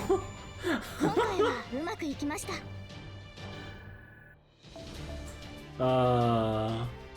Okay, that was a funny gimmick. Provided you have Caster Artoria spam. If you don't have double Caster Artoria, yeah. And now I'm out of the worst of it. Honestly, the defense one was like the worst one to go into blind. And did you give viewer? Yeah.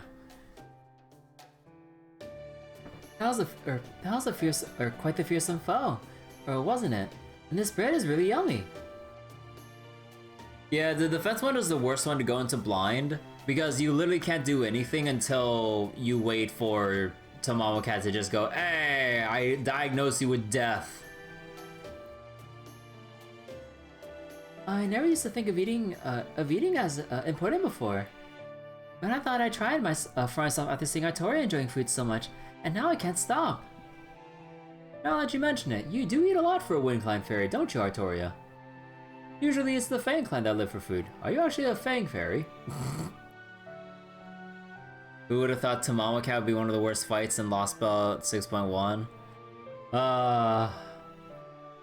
When are we gonna get like some actual big story update regarding like the rest of the Tamamo 9 or some shit?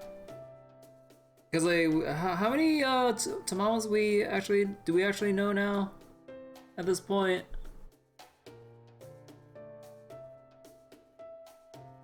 Just 3? Yeah, cause wait, Koinskaya doesn't count, right? Or this, she's like different? Or, well, I mean, no, all of them technically? Okay, wait. I mean, no, she did say Tamamovich, so then... again, I don't remember the whole entire story. At least she's not one of the Tamamo 9? Yeah, okay. So I did kind of remember correctly. No, I'm just a low-class fairy. I don't even belong to any of the 6 clans. I only got in the habit of eating because the people in Tenthiga village would always give me food. But we find that out later in the year? Ah, okay. Oh, sorry about that. Tenthiga village. Then the rumors are true. You really did survive Woodrose's Charlie Prophecy hunt. Well, I don't know if I'd say survived so much as barely managed to escape thanks to Merlin's magecraft. I really didn't do anything all that spectacular. The whole thing kind of became exaggerated as time goes on. So we actually learned about them in Saber Wars 1? Tamamo explained them? Oh.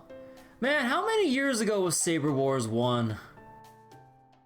Oh my god. By the way, Gareth, do you know why restaurants first became popular here in Britain? Come to think of it, no, I don't.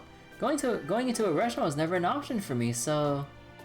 They're not just places to eat. They're also a way for the Fang Clan to keep their violent impulses in check. Woodwalls made a big speech once about how now that the Fang Clan is served the Queen as their army, their lack of manners was unbecoming. So he said he would give them a proper education and teach them to satiate their desires with meals. At some point, that first restaurant he started blew up into a major chain. So basically, Koyanskaya scammed people by using the Tomamovich name, since Tomamovich is someone else, though she is a secretary type? Ah, okay. And now owning a restaurant is considered one of the hallmarks of success here in the land of the Fae. So the reason Woodwose is so particular about etiquette and dressing like humans is... Yep, it's all to cover his own violent nature. He might act like a gentleman now that he's head of the Fang clan, but at his core, he hasn't truly changed. He's still a brutal and greedy fairy who gets his kicks from tormenting the weak. If that doesn't sum up the whole Fang clan, I don't know what does. Still, now that the Tom Lender are the Queen's most valued fighters, he's settled down into just being an old fairy who wields his authority like a club. So does that mean he's not all that strong? That's right, at this point, he's just an old fairy. You all are definitely stronger, since you managed to defeat the Drake. So wait, ironically, Tamawa can solo Koyanskaya in that Lostbelt 5 Part 2 fight? Oh, really? Huh. That's kind of funny. So once you eventually get around to defeating Woodwose, you should definitely take the chance to go to one of his restaurants. That's how you beat her? Nice. I've only been there a few times myself, but I can tell you their food is to die for. Especially the salads. Who the fuck goes to a restaurant for salad? Like, it's one thing if you like get the salad for free as a free side dish or like a appetizer while you wait for your actual orders, but who actually goes and orders the actual salad? After all, even warriors need rewards to keep themselves motivated. I hope that gives you guys something to look forward to as you help Artoria out.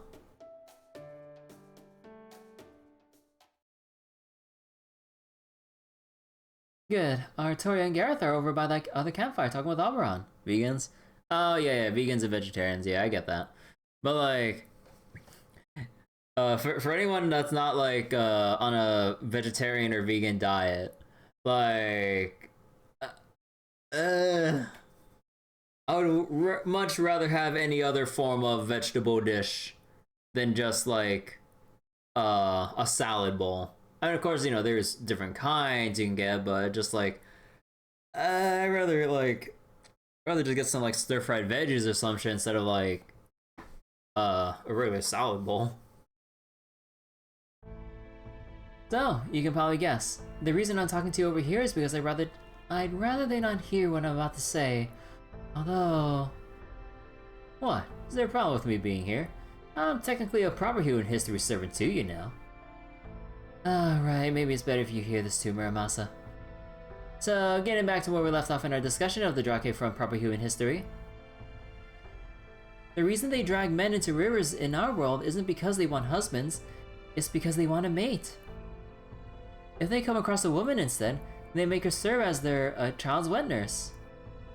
And that means they wanted to have children. Basically, yes, but the Drake here in Fairy Britain can't have children. Even though they drag countless men down to their doom, do you know why that is?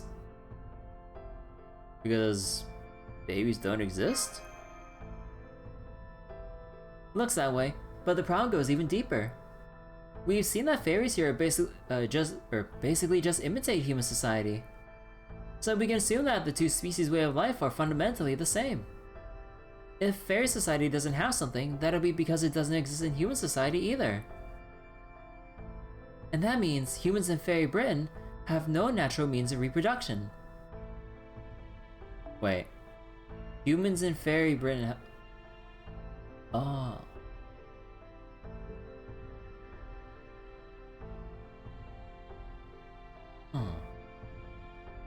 There is no concept of childbirth here. I had a feeling something was off when we learned that they only have predecessors and successors here instead of parents and children, but now I'm pretty certain. Wait, hold on. I got the fairies spring up on their own. They've always been like extensions of nature. But how the hell are humans born if they can't reproduce on their own here? Don't tell me they can just spring into existence on their own too. No, here humans are produced. I don't know if it involves some kind of artificial insemination system or if they're manufactured like homunculi. But however they're made, they're produced, raised, and shipped out as individuals with nothing in the way of parents or siblings. I'm sure they still have things like marriage, husbands and wives, but even till humans get married, they'll never be able to produce their own descendants. So that's what human life is like here in Fairy Britain, it seems.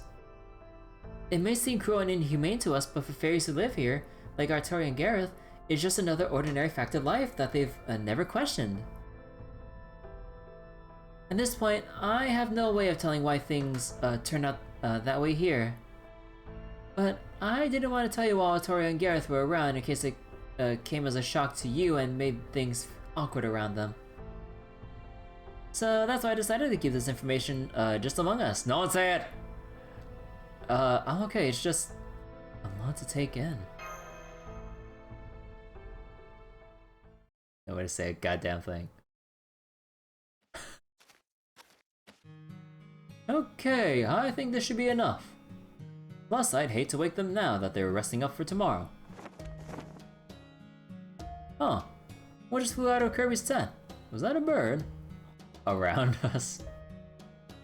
Has she been raising one in secret all this time?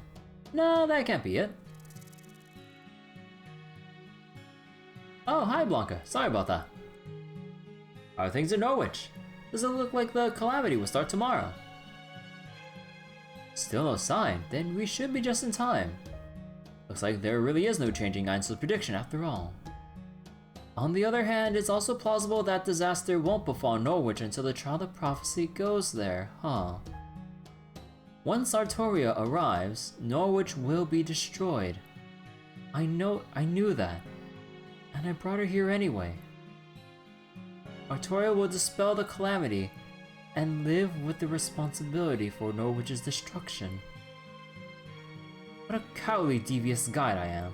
I can't even help them prepare for what they're about to go through. But they have to get through this, or nothing will ever change. After all, the prophecy is clear that the first spell to be rung in the pilgrimage is Norwich's. Okay, thanks Blanca. Why don't you rest up too? You must be exhausted. No, I'm not going to tell them it's impossible to save Norwich. Kirby doesn't need that on her shoulders. Better I carry the extra baggage than burden her with it. Don't worry about it too much, Blanca. This is all in line with the prophecy. Besides, it looks like we still have a whole day until the calamity begins, right? Both Kirby and Artoria will need some positive memories before it all starts. So tomorrow, they'll relax and enjoy everything Norwich has to offer. The next day, the fighting will commence. Man, he has everything painfully planned to a T, huh? Oh, man.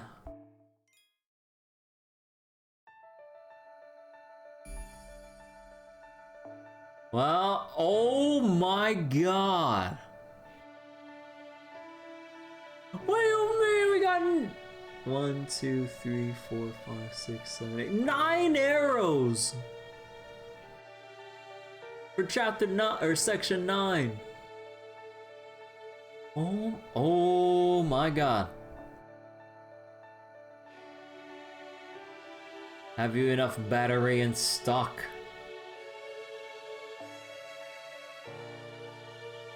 Okay, actually, you know, I'm gonna go with the Tamama swap team. Boss fight's gonna be fun. Oh man, I love fun!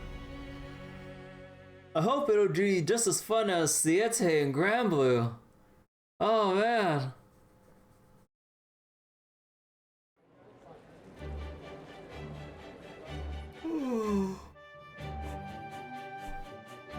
Hey old man, how's their armor repair I asked you for coming along? Oh, that! I finished it ages ago. Only took me 2 days to rehammer the whole thing. I know you've been taking good care of it, but it's time you put it to pasture. If I were you, I'd stop by the brass shop and choose a new set already. You roast apples here. Doesn't that make them hot? Wait, there's something on it. Something see-through and shiny. This is your first time in Norwich, good Sir Fang. This here is a new addition to the Count's menu. You won't find it anywhere in stuffy old Oxford. Here, have a taste if you don't believe me. Don't worry, this one's on the house. We're handing them out for free all over the commercial district. Oh, damn it, where'd that chimney sweep fairy go? You, it's your job to get rid of the suit. What have you been doing out here? Ah, come on, good sir, human, what's the harm? That thing's gonna be falling on our heads soon enough. Once it does, it'll blow away all the soot anyway. Along with the rest of your apartment building. That's not the point! Even when you know it's going to rain tomorrow, you still need to wash the windows. Even when you know a storm is coming, you'll still need to keep the yard neat. Why? Because you never know when a new potential tenant might show up. What the fuck? It's like, hey, I know tsunami's about to wash over the whole city or something, but what if someone wants to start renting right now? You gotta make things look nice. You can't run a business while passing up opportunities for new clientele. Huh, I guess you're right about that. No wonder they call you the Spriggan of this street. Guess there really is no beating a human when it comes to making money. Don't go dying on me, old man. This is all you guys got done for today. You're not slacking off on me, are you? I swear, everyone's been on edge since they heard Morgan abandoned the city. Even the soldiers are all holed up in Spriggan's tower instead of making the patrols. Don't you guys see, this is the perfect opportunity. All we gotta do is borrow a little from the guys who won't even notice it's gone. The harbor's off limits, damn it. And just when Fairy Britain's first ocean liner's docked right there. First ocean liner? They say Inobamaru's construction is like nothing else. You want us to lose to the Count's Cutty Sark? I'm sorry, but until the new lumber shipment comes in, there's nothing I can do. I wonder what Lord Spriggan's planning to do about this. It's so noisy. Right? Welcome to Norwich, Fairy Britain's only port town. One of the laws passed during the era of the High Queen prohibited the construction of any new iron weapons.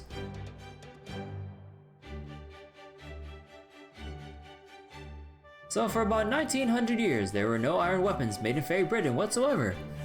Why does a ship in a British island have a Japanese name? Look. But... Oberon, I thought that was you. You always do stand out. What the hell are you doing in Norwich? Haven't you seen the sky? Huh, oh, you mean those rain clouds? Yes, I did think those were odd since the rainy season's supposed to be over now. But it's going to take more than a few rain clouds to put a damper on Norwich, right, Knack? Knack is back, baby. Besides, a good actor is never far from where there's fun to be had. Norwich is about to have the party of a lifetime, yes? Of course the Fairy King's not gonna miss that. Oh boy. Hold on, let me stand up real quick.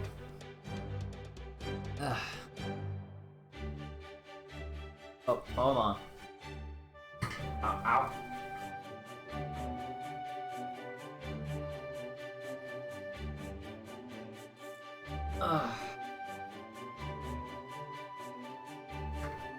Alright.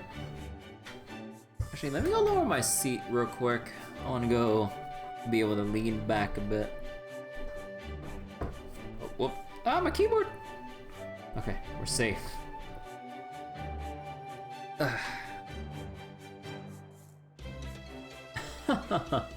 You got that right. You really are something else, Oberon. We scoundrels in Norwich, knew we were asking for trouble when we broke the law and turned this town into a smithing city.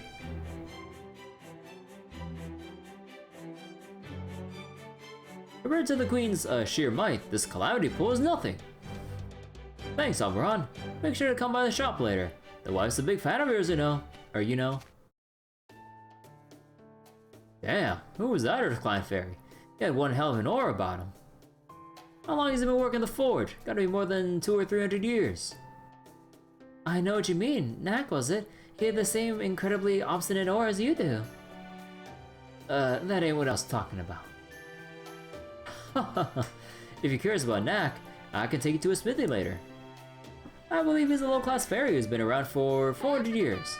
So he pretty much knows everything about the history of smithing in Fairy Britain. don't know if I'll have a good option for the boss fight. Oh man. 400 years? Even though he's a low-class fairy? It's because his purpose hasn't changed. He's still just as capable a smith as ever. Now, where was I? Oh right. 100 years ago, Spriggan led Norwich to greater prosperity by rolling back the no iron weapons law. The law was originally passed because iron weapons are dangerous to fairies.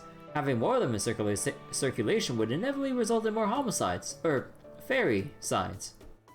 But then between the Northern Fairies' suspicious activity and the rise in the number of Moors, and above all the developments in human technology, it was clear the Fae folk would need to rely on iron again. Spriggan was able to convince the Queen of the necessity, and she relented. Ever since, Norwich went from being a city of fairies to a city where the laws of smithing come first. While Salisbury is the only city that grants humans their freedom under Fairy Britain's rules, all are equal under the laws of artisanry in Norwich. Here, while some fairies still have human slaves, others respect humans for their skill at smithing. In fact, there are even some human merchants who are so respected that they have a steady pool of fairy labor they regularly exploit.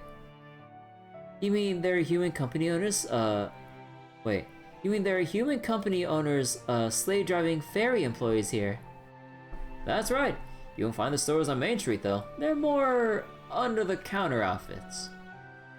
Fairies are pure by nature, which also makes them gullible. There's no end of fairies here who are worked to the point of dying from exhaustion. And they don't even have one more pound to show for it. Suffice it to say, Norwich is known for both its smithing and its loose morals. But then that's just how it is for all human cities, isn't it? Nice shiny storefronts next to filthy back alleys. And Spriggan, the head of the Earth Clan and Lord of the City, hasn't been at all shy about promoting those kinds of ventures. Sometimes it even feels as though he's trying to turn Norwich into a human city. A human city, huh? So is the fact that there's a calamity pool in the sky here now kind of a judgment on Norwich? Like, is it just nature's way of punishing the city for its misdeeds or something? Of course not. There's good and bad in the city. Norwich is hardly special in that sense. It's winding up the site of the next. It winding up the site of the next calamity is just coincidence, really. You know, since it looks like we still have some more time, why don't we split up for a while? Go visit whatever part of the city interests you. After all, we're trying to save the city from the calamity pool that's hanging right above it. Getting to know it on your own terms before you set about defending it can only be a good thing. Sounds like a good plan to me. Besides, I was just thinking I could see some more, or use some more information on that giant rain cloud calamity pool. Will you come with me, Kirby? Of course. I think I'd like to visit Knack's Smithy. I could use a good blacksmith to make a magecraft item I've been wanting to try out. I'll go with you then. I'm curious to see what a fairy smithy's like. Besides, I'm your bodyguard. The smithy, huh? Guess I'd only get in the way if I went along too. In that case, how about sampling the local delicacies with me while we look for a place to stay? Really? That sounds great. I'm with you, Oberon. Then it's settled. We'll meet back up here on this street around lunchtime. Oh, and while Kirby shouldn't draw much attention walking around on her own here, I still appreciate you looking out for her in case any of the guards decide to question her, Da Vinci. Don't worry, that happens. I'll just put on Kirby's big sister. But okay, Norwich sightseeing sounds good and all, but first, there are two other things we need to take care of. First, we need to find out everything we can about that dark cloud, the calamity pool hanging above our heads. That includes what kind of harm it's doing now, what kind of harm it's expected to later, whether it's even possible for us to get rid of it, that sort of thing. And the other thing is finding out anything we can learn about Mash's whereabouts. Guess that one went by without saying, huh? Okay, let's start with the stores over on Main Street. We don't have a lot of time, so let's just get in there and ask as many questions as we can, no matter how weird they may look at us. A human girl in black armor? Huh, I see humans in armor every day since the Round Table Army comes here to buy supplies. I've never seen a girl with black armor among them. She does sound kind of familiar though. But hey, never mind that. Now that you're here, why not buy some news about the Child of Prophecy? I've got a story about her battle with Gawain at the Western Ranch, and another about her battle with Tristan and Gloucester. They're both good, trust me. But if you want to know more, you'll have to cough up the more pounds. We know for sure that the Child of Prophecy has shown up now. I bet she could even get rid of the Calamity Pool if she ever decides to come to Norwich. You want to know what kind of problems we've had since the Calamity Pool showed up? Ain't it obvious? The damn weather. It's dark, it's windy, everyone's on edge. Even when you think it's finally gonna start raining, it never does. At first, we were all afraid it was gonna rain more on us or something, but now everything's, business as usual. Nobody has any idea what might happen if the Calamity Pool ever does come crashing down on us. And I can promise you nobody's ever thought about how we might get rid of it. Morgan's always managed to do something about them when they sprung up in the past. Well, since she's declared she was gonna leave Norwich to its fate, we can't even count on that this time. Although, now that you mention it, it's strange. How did the Queen get rid of the Calamity Pools before? A human girl wearing black armor? Yes, of course I know about her. She's all the customers have been talking about. I don't know all the details, but she's famous up in the north. Oh, don't get in my face like that. You made me drop the fries. You really need to keep your servants under better control, miss. Oh, wait. I don't think of it. This was all the rage in Salisbury for a while, wasn't it? Buying a human from a ranch while they're still young and raising them like they're your adopted child. They say free-range humans like that. Free-range humans!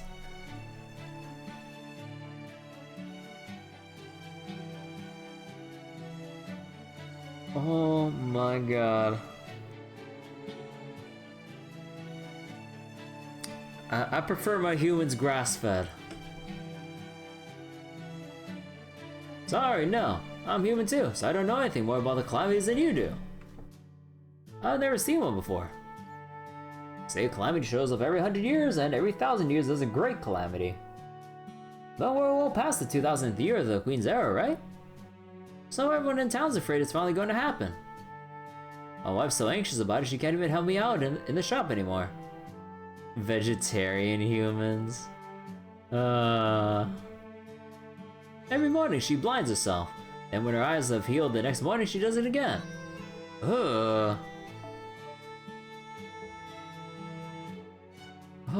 god. You're so mortified about the upcoming disaster, you blind yourself, you regenerate your eyes and you do it again. Ugh. How can you do that? Why don't we just leave Norwich if we're that scared? Believe me, I've considered it. Well, there's a reason we can't all just pick up and leave. Just between you and me. On second thought, never mind. I don't need Spriggan soldiers catching wind of this and breaking down my door. I'm sorry, but would you mind going somewhere else now? My wife's scared enough as it is.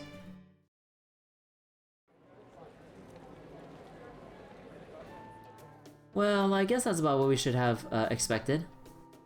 If there was something people could do about the Calamity Pool, of course they'd already be doing it. At least we learned a little about MASH. That's true. Before, nobody have heard of her, nobody heard of her. Now we're at least getting glimmers of recognition. We'll have to do some more digging in the afternoon. Who knows? Maybe MASH is a lot closer than we... We're back! Nack's Smithy was incredible! I bet he can make the kind of magecraft stuff I can't even describe. And I bet he can do it easily too. Hey, that's a good idea. It'll be like Fae Britain's style of vacuum insulation. The only problem is how light we can make it. Since that Knack guy can handle alloyed steel no problem, we might even be able to pull off stainless steel. You two must have had a successful outing if you're already planning mischief together. We're back, and wow, Norwich's rest areas are amazing. They have this thing called a sauna that's really hot, but also really relaxing. Oh my god.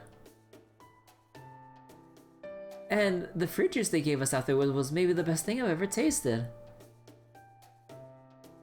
If we're gonna spend the night here, we should definitely stay at that inn. They have hotels with spas? So the leisure facilities are that developed, huh?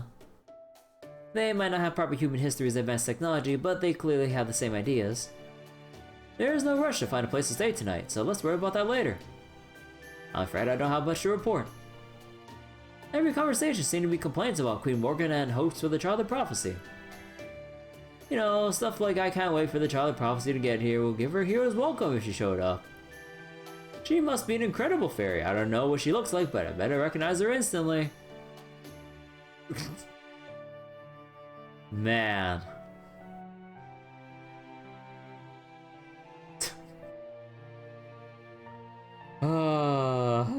Caster Ataria.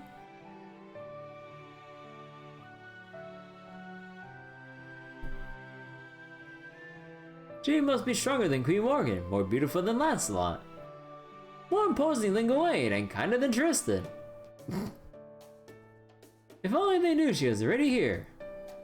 Will you keep your voice down, Avalon?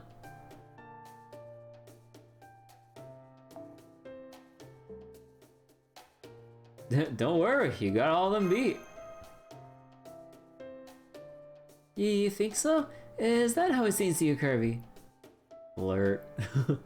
I guess it's true I still haven't shown off what I can really do. I mean, I better have some kind of hidden power that is yet to reveal itself.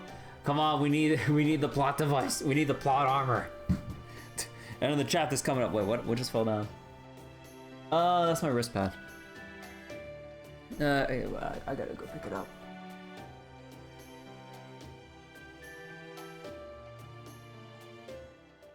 Huh? No way! She's here! She's really here! Plot armor is Gouda. True. Everyone, come quick! The Child of Prophecy is here! Wait, I'm still not ready. You got the wrong fairy. No, wait, that's not true either. I know I might not quite look like part, but okay, it's fine. I am the Child of... She came here from Sheffield up north, through the impenetrable Advena. She deposed Bogart the Tyrant, and now she's here to save Norwich too. It's her, the Child of Prophecy in black armor.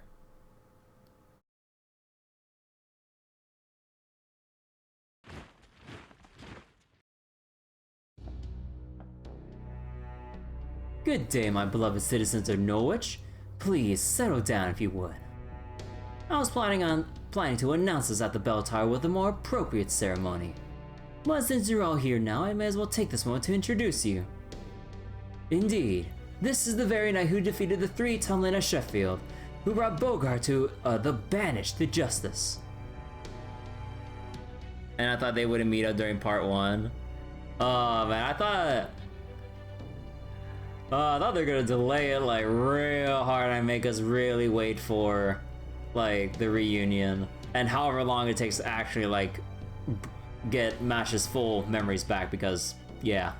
And Barrow did mention that like the more that Mash keeps believing herself to be the Child of Prophecy instead of like and also like not knowing her like what her real purpose is and all that stuff, the more like she'll probably forget her real self and believe in this new identity. I imagine he didn't say it exactly like that, but I'm kind of worried how far they'll take that, or how easily or how difficult it would be to get back to Mash. But with Spriggan here, well, the problem is trying to approach her. This is the Child of Prophecy, Tomlin Galahad. And then all of us jaw drops. Just look at that all the magical energy. It really is the Child of Prophecy. But why is she with you, Spriggan? Isn't the Child of Prophecy High Queen Morgan's enemy? It seems there's been a misunderstanding. Her Majesty has never once called for the Child of Prophecy's death. Naruhodo. If any of you should find her, you were to invite her to Camelot as a proper guest. Those are the High Queen's own words. Delivered directly to myself and my fellow clan heads. That's why I went out to greet her last night upon her arrival from Avena. true, Morgan only wanted to meet her. And since I couldn't risk anything happening to our honored guest, I brought my elite soldiers with me to keep her safe. Oh, so I guess the Child of Prophecy is gonna be taking out the Camelot soon then. Oh no, not at all. High Queen Morgan never said anything about bringing her there immediately. Rest assured, my good people, I take my responsibilities as your elected clan leader very seriously.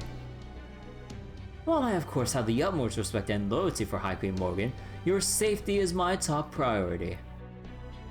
Which is why I'll be having Tomlin Galahad stay in my vault castle.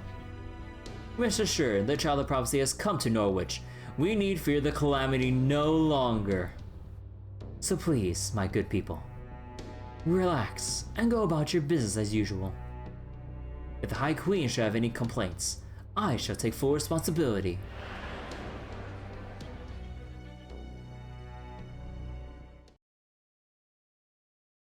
That's the Child of Prophecy, really? Have I just been wrong this whole time because that would be hugely embarrassing? Ah. Of course not, Artoria. Please have more faith in yourself. Bleh. So wait, if I want to know about Vane Corridor, Advena... Oh, they actually go over it in the case files? Oh. I need to find where to read the case files. I don't know who this Galahad person is, but she has to be either an imposter or the real deal. Right, Kirby? You've been traveling with Artoria all this... Kirby, why do you look as if time just stopped? Just so you know, I will stab if you go over to the other child's side. That's... What? That's MASH! That's MASH? Ah, crap. Keep cool, Kirby. If you go into the plaza now... Oh. I'm surprised to see you saw him push through the crowd and climb up on stage while I'm giving a speech. You're not from Norwich, are you, human? If you were, you wouldn't know exactly what would happen if... No, it's alright. She's just a human. No threat whatsoever. Gouda needs to learn impulse control. Yeah, smash. Wait a second. Hey, Setika. From the looks of you, you're not from Britain, are you? You must be the one barrel... Move aside, I'm not here for you!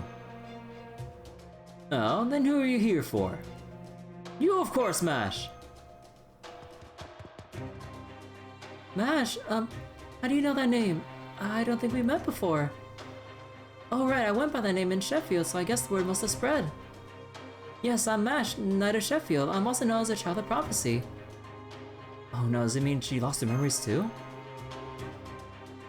As Spriggan said, I came here to rid Norwich of the calamity. I can't promise to be completely successful, but I'll still fight as hard as I can. Any support you can offer would be greatly appreciated. Wonderful. Just the sort of announcement I expect to hear from the Child of Prophecy. My people should all be able to sleep much more easily tonight. Now then, we'd best be on our way. You can have her stand down now, guards. Yes, sir. Alright, that's enough from you. Consider yourself lucky you didn't get punched.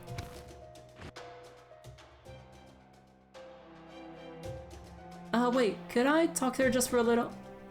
I'm sorry, Tomlin Galahad, but we must really be getting back to the castle now. Here you are, a special carriage fit for the Child of Prophecy to... Oh. Why are you crying, my dear? Is something wrong? Huh? Oh gosh, I am, aren't I? I'm not sure why either. Someone know which soot must have gotten in your eyes. It happens all the time here. Now come, Child of Prophecy. You must be tired after your journey, and I can assure you that my castle is the safest place in all of Britain. Yup, it ain't gonna be that easy. Guards, keep an eye on that human. If you see her going anywhere alone, bring her in. Rough her up if you want, just don't kill her. That girl is one of the High Queen's guests too. Having her in our custody can only give us more leverage. Whew, that was too close for comfort. I can't be right up to Spriggan like that. He's head of the Earth Clan, the Lord of Norwich. So that girl he had with him who claimed, or who he claimed was a Child of Prophecy. You're saying that was MASH? Yep. Absolutely. Even at this distance, I could tell it was her. Though I don't know why she's calling herself the Child of Prophecy or why she didn't react to Kirby. Wait, yes I do, it's in Nameless Woods. I managed to avoid losing my sense of self thanks to my unique memory capacity settings. But in Mash's case, there's a very high chance she's suffering suffering from the same temporary amnesia Kirby and Artoria had. But Kirby got her memory back pretty quickly, right? So why is the Shield Girl still missing hers? Not sure. Maybe she ended up getting some kind of powerful position before she can remember who she really is. Until I get a chance to examine her myself, I can't say anything for sure. Still, at least we know she's alright. Yes, that's very true, Kirby. I was pretty taken aback to see people call her the Child of Prophecy. But aside from that, the fact that she's alive in here in Norwich is the best news we could have hoped for. Yep, Spriggan may have beaten us to the punch, but also looks like he's giving her the road treatment.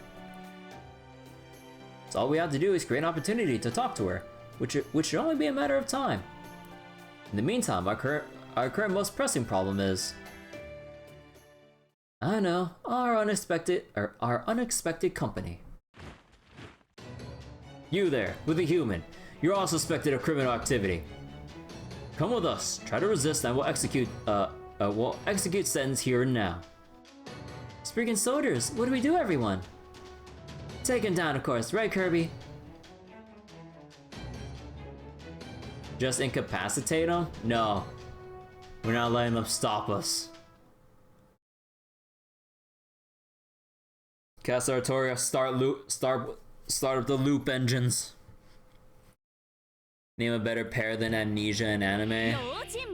ここに水産満足するまで遊び倒します。運命にかけた戦いであれば早がけですよ。早がけですよ。カルメル。 Excuse me? 清めたま夢の日目がただね今のうちに準備ができた。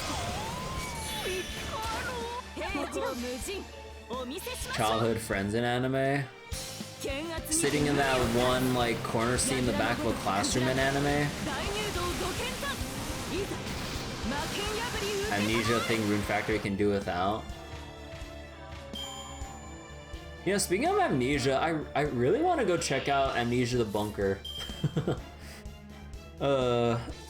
Like, I still haven't like pulled the trigger on buying it yet because of my backlog, but I haven't played a horror game in a while.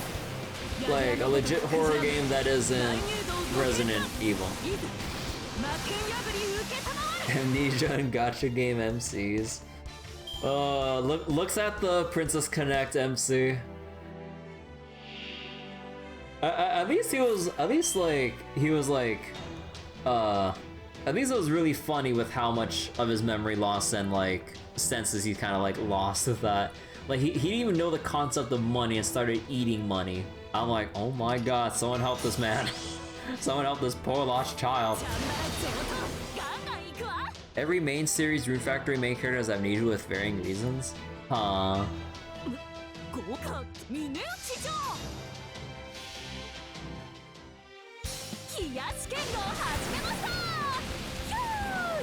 In part 2, we got amnesia again and even added a second amnesiac. Wait, what? Yo dog, I heard you like amnesia. Fucking Yuki. Yeah.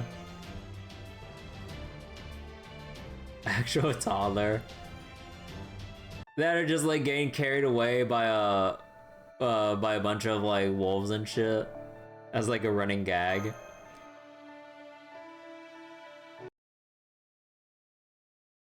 So the main character of the 4th game had the most reasonable reason for it. Pushed off an airship and landed on a dragon god. Landed on a dragon god?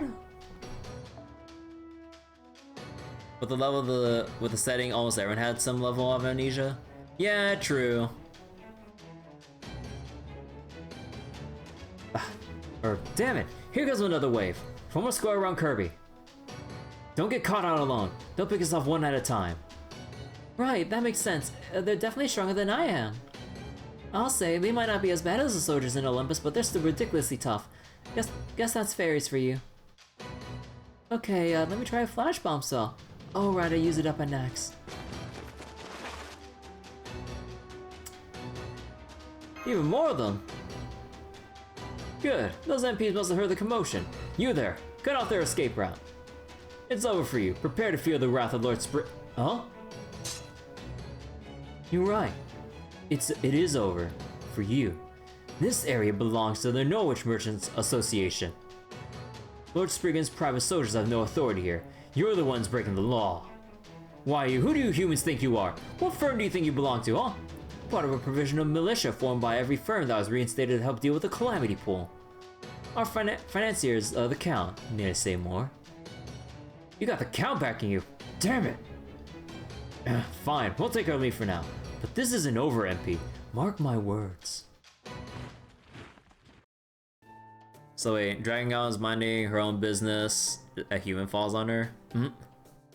It's great that they took their injured and left, but yeah, you guys are Norwich soldiers too, right? Why'd you help us?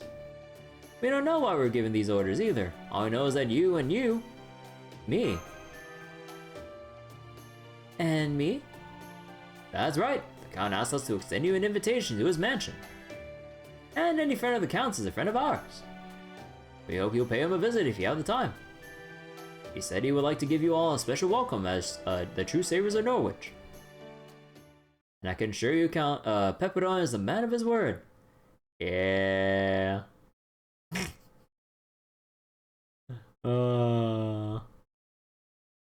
Huh? I've been waiting for this. Count Pepperon. Pepperoni. Hey, it him and oh my god, look at those duds! Yo, you're looking fancy. I'm not sure if all the vivid flowers on that suit is like my thing, but you know what? He does what he wants. You call when you want pepperoni? Of course it was me, hun. Oh, long time no see, Kirby. Ah, another night call. He's not a night call. Hang on a second. Oh my, what's this now? You're already palling around with two new cuties since the last time I saw you. Oh my god. If I remember, we saw a store made by the Count. Yeah, back in that one city. Yeah. Paco, artist for Pepe's goated. Yeah, like his outfit really does look nice. Also, I just noticed he has like those rings or whatever, like, or whatever it is, like around his neck or something, right? Huh. My goodness, fate just loves you, huh, hon? Now you've got local girls fawning over you, or all over you as well as Mashy.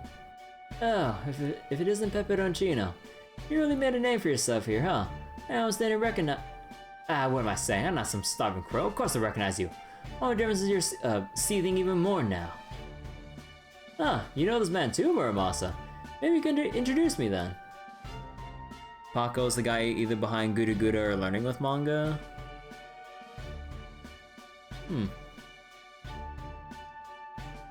Oh. She's got Muramasa and another beautiful man with her too. Who was that, I wonder? Ahem, I'm sorry, I haven't introduced myself yet, have I? I am Count Pepperon, the fabulous, charismatic designer who arrived in Fairy Bridgeon like a comet, and built a brand to rival the Knocker Company in only a month. I hope we can let bygones be bygones and focus on the here and now, Muramasa. Oh, and you are? Ah, I see. So you're Count Pepperon. It's an honor to meet you. I'm Oberon the Fairy King, a servant on proper human history side. Oh my, Oberon, from a Midsummer Night's Dream. God, I feel like I'm crossing my eyes, and I was like Midnight Summer. I was like Midnight Summer. Why do I feel like I probably mispronounce this sometimes too? A Midsummer Night's Dream. Oh, how wonderful. You're just like I was imagined you.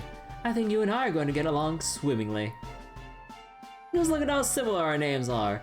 Pepidon, Avalon. It's like we got our own talent running in our veins. Or we got talent running in our very veins, I mean. It was Guda. For most Indian servants, Nobu, Scopius, K-scope art? Ah. You really know this person, Kirby. He doesn't seem like an ordinary human in multiple ways. Hey, that's rude! Kirby's a great guy! Haha, what an honor to know you trust me so much, Kirby. Okay, I'll start with my story. After all, I'm sure you must be on the edge of your seats wondering why I'm here in Fairy Britain. And how I came into possession of such a fabulous mansion. Nah, not really. You came here to kill Beryl in revenge for what he did to Kishtaria. You'd have arrived a month or two ahead of us, around the time we were dealing with Limbo's nonsense. Then you used your knowledge of proper human history to give yourself an edge as a designer. And now you're high on your own success and have everyone calling you Count Pepidon. Sound about right, Kirby? I don't think I've ever seen Da Vinci so mad. Well, thanks for stealing my thunder there, Da Vinci. You're a huge help. I'm surprised you nailed the barrel angle too. Do I really seem the carry type? You gonna go head out? Alright, Scarlac. Take care. See you later. I guess I do. I'm not sure. I'm not quite sure how to feel about that. Oh gosh. All that trust you have in me is going to make life hard for me as a crypter. Oh, you're still counting yourself as one of those. Kishtaria already cut ties with the foreign god, or rather, showed he was never really on her side to begin with. And since you're always on Kishtaria's side, I thought you'd given up being a crypter back at Olympus. I'm afraid it's not that simple. Besides, David's still out there. Anyway, this is a whole other thing. I'm not doing this for Wodime, I'm doing it for me. As a member of Team May, I feel it's my duty to tie up all these loose ends. On another note, how was your battle with Wodime, Kirby? Was it fun, or was it grueling? Well, I had to stall for fucking like 40 or 30 plus turns. What do you think? Both, really. Kishtaria is one hell of a master. I see. Okay, now I want to hear all about you guys. What can you tell me about the current situation in Chaldea?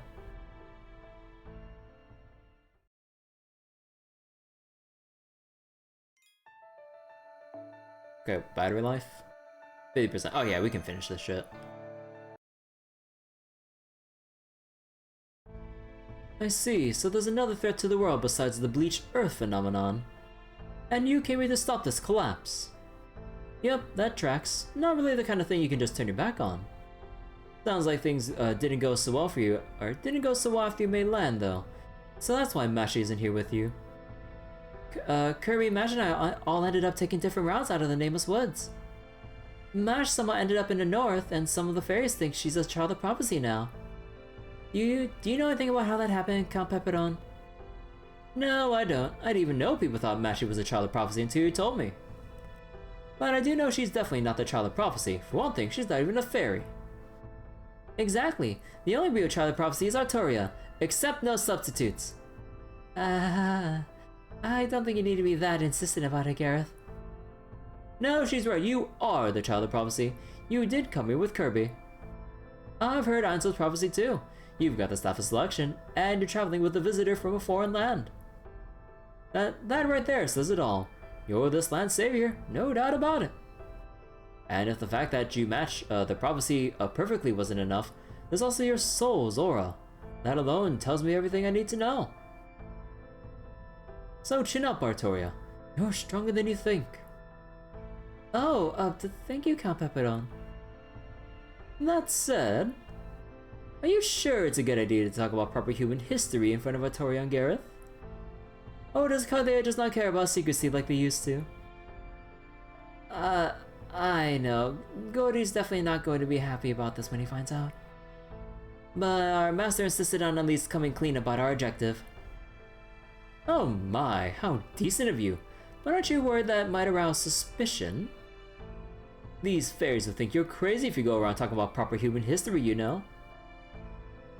Oh, you don't have to worry about that. We have no idea what she's talking about anyway. You know, do we actually break the news about, you know, like, eventually once all said and done, we gotta get rid of the Lostbelt still? Meaning, Fairy Britain would no longer exist, you know? Alright. Likewise. But that's okay, whatever it is she's trying to do here, we can tell it means a lot to her. We don't actually? Aw. Oh my, what wonderful companions you have. You are so very, very lucky. I'm jealous even.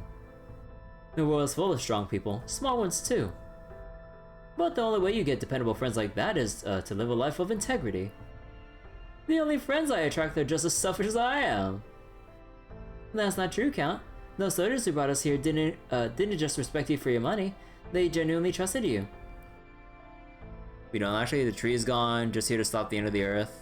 Not to destroy an already dying Lostbelt? Oh. Oh yeah, sure, the tree is gone. You're not nearly as awful a person as you make yourself out to be. You think so? Okay, moving right along. If they can survive without the tree, it's fine. It's fine so as long as it doesn't destroy as it won't destroy the world. Ah, I wonder what's gonna develop in parts 2 and 3 then. Count, do you mind if I ask you something? Not at all, hon. I'm always thrilled to answer any questions a Prince Charming like yourself might have for me. We need to know more about what's going on with Norwich and Spriggan. Why aren't the fairies who live here evacuating? What does Spriggan plan to do when the calamity finally hits? Can you tell us anything on either subject? Oh, that's easy, Alberon. So if Earth recovers, they would just get sucked back into the reverse side of the world, so it's finally survive? Oh. Okay, can I get a reminder of what the reverse side of the world is again?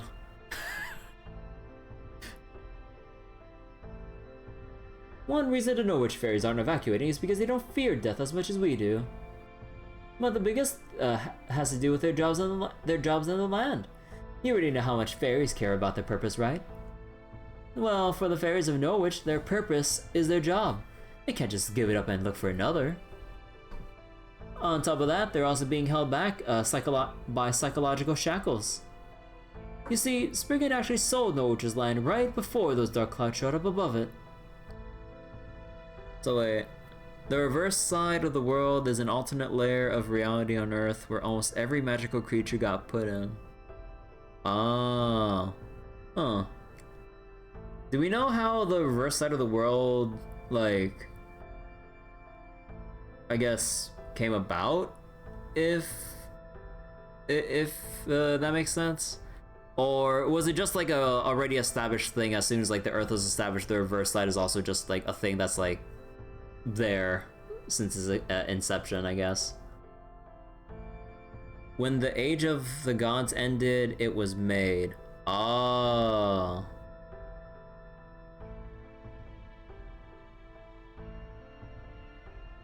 You see, back when he stole Norwich out from under the previous Lord Bogard and all the fairies who owned land here were banished to the north. And Spriggan claimed all this land for himself. For a long time, every smith in Norwich rented the land they needed to ply their trade. But now, at long last, the land was put up for sale, and the fairies all worked together to buy for themselves. That includes fairies Spriggan has been exploiting all this time. And fairies have sold everything they had so they could finally afford their own land. Things are much happier in Norwich after that. But then, the calamity pool showed up in the sky. Hold on a second. Huh. So wait, all those creatures did not exist by Age of Man law's reality, so the world just stashed them somewhere where they would not die due to the new laws? Oh. So these fairies won't leave Norwich because they finally have their own land here, huh? I believe it. To a smith, their forge is more important than their life. They can never leave it, no matter how scared they might be of this calamity pool. Is that why you put your, wait, is that why you put your security detail together? Because you didn't think Spriggan soldiers alone would be enough. Technically, there is an entrance under the clock tower, but no one knows how to use it. Oh, huh. What would happen if they actually solved, like, or figured out a way to actually open it? Although I guess that's just speculation though. No, Spriggan's army has no intention of keeping Norwich safe. If anything, he wants the calamity to get here. I expect he'd like nothing better than if he got rid of all the fairies and buildings for him. So wait, a super powerful dragon did not get sucked in, desperately tried to dig their way there, but failed and died? Ah, damn. Is the reverse side of the world, like, something you can physically get to, or is it something you have to, like, teleport there through special means or entrances?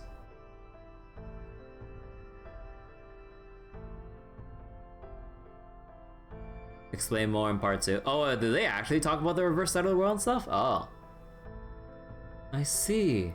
Because he wants to nullify his contract.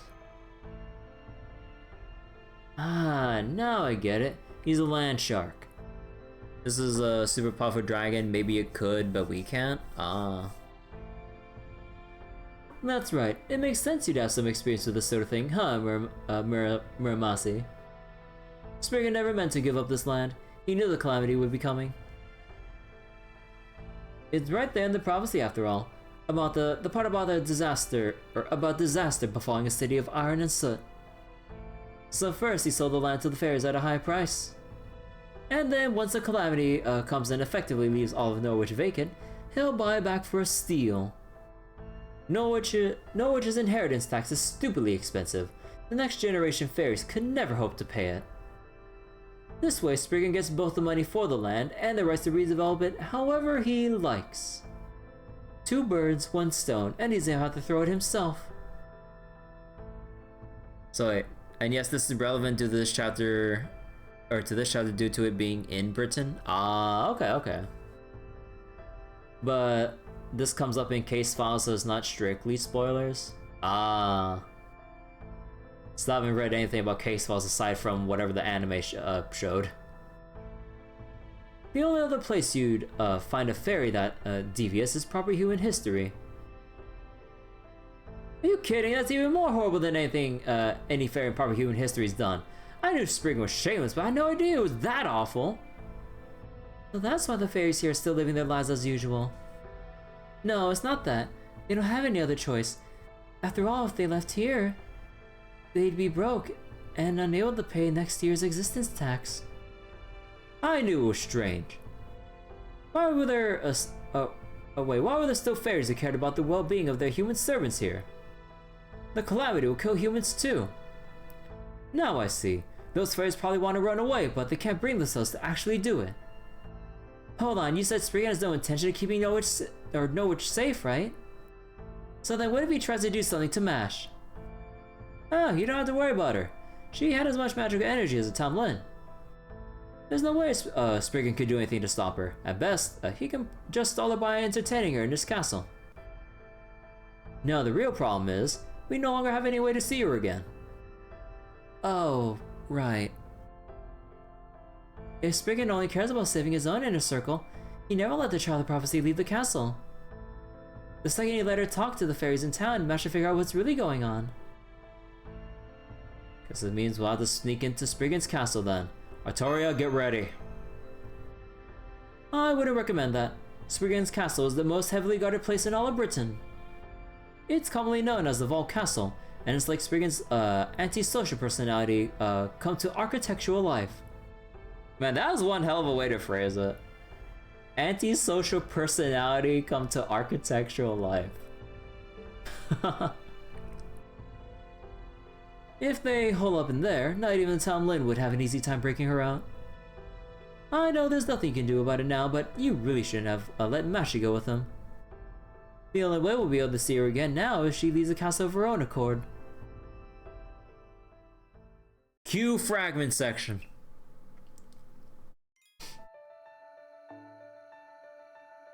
But oh.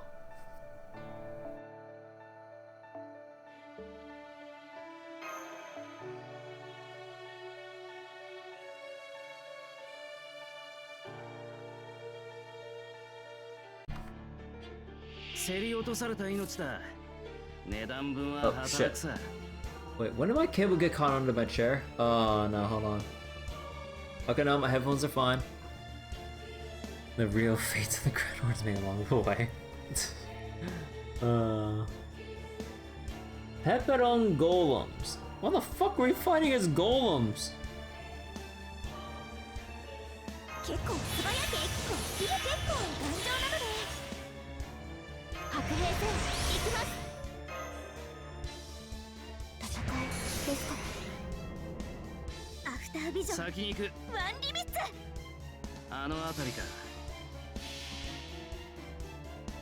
参ります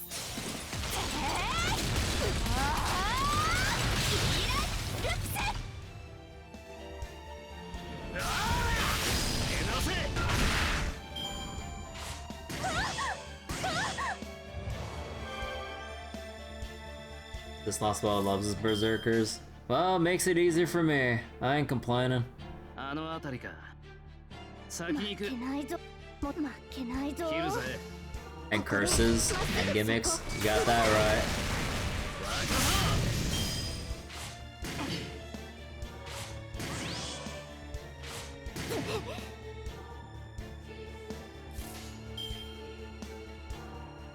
right. やりますあっちここでまっすぐ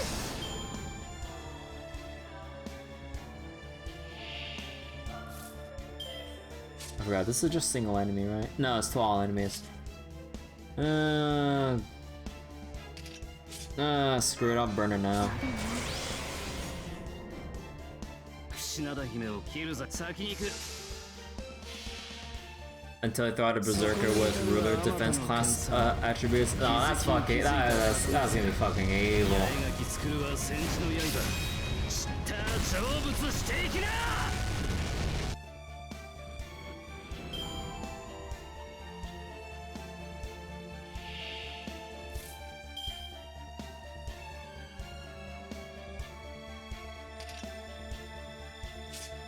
調子は悪くね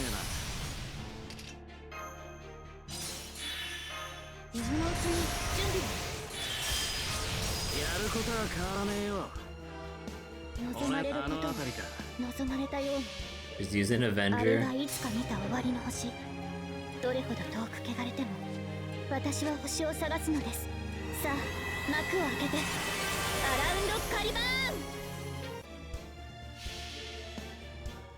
そこに至るはあまたの研鑽気づきに気づいた刀塚八重垣作るは戦士の刃知った成仏していきな 違法の魔術すごいです Man, that's a lot of like mats we got though. Holy shit, bro.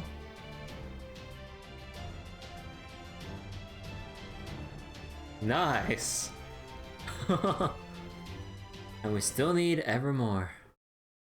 And more and more. Okay, that's that. Now I have a much better idea of what you're all capable of. Whoa. So those are the famous Snow Witch treasure golems I've heard so much about. They really do run on pixie dust. So this is why Pepe brought us out to these mountains. I was wondering what you were going on about when you suddenly asked if we wanted to exercise. But not only did those things turn out to be pushovers, they were loaded with treasure.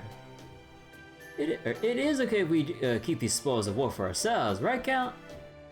Of course, the Child of Prophecy's party's gotta live in style. I know, right? Thanks, Count. Come on, Arturia, Kirby. Let's go back to Norwich and spend some of this money. I heard they have a wakame flavored gelato there here that's to die for. Wakame? Where are we? Tokushima? I think I'll pass for now. At least until Muramasa taste tested for me. Huh. Wakame flavored sweets. What, do they sprinkle sugar on seaweed or something? I mean, I ain't gonna turn it down. I'd just rather have plain old gelato.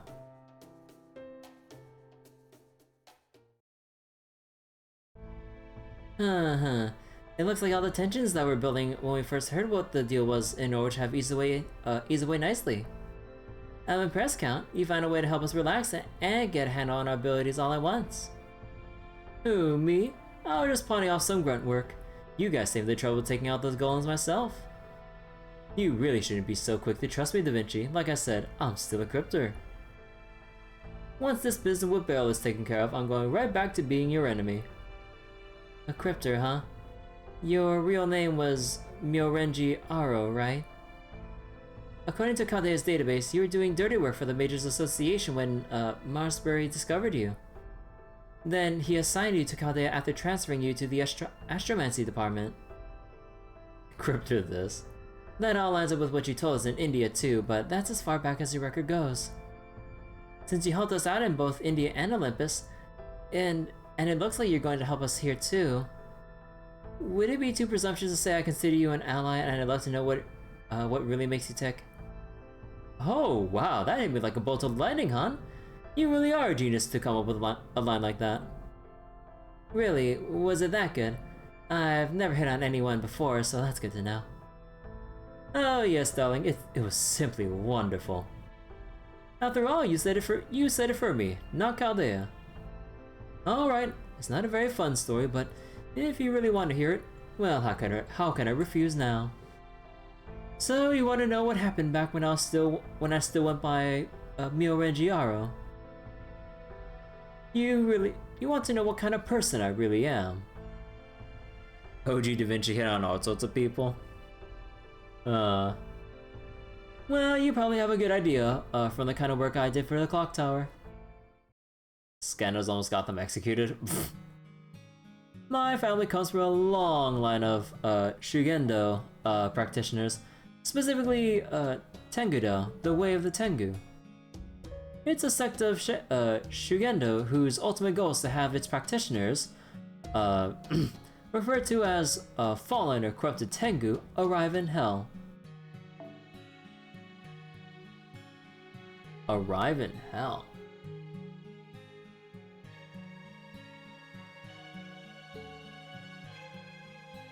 I was good enough at it that everyone used to fawn over me. Well, me being me, it's no surprise that they eventually decided to expel me. So once my family stopped being my family, I tied up a few loose ends and put Japan behind me. By which you mean? I killed my entire family and the sect, yes. So there's no one alive who knows your past.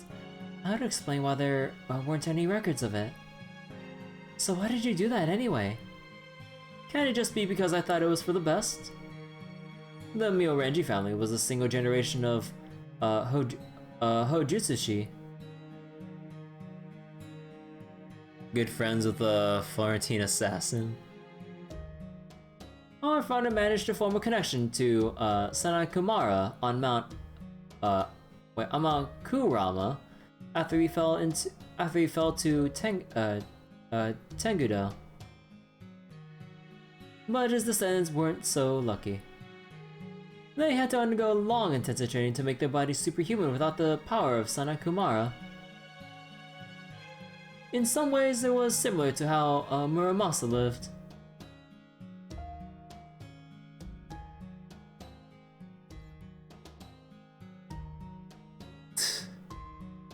These two in Brotherhood? Oh. You practically kill yourself trying to come up with a special circuit, well, body really, and you can never pass it along to anyone else before you die.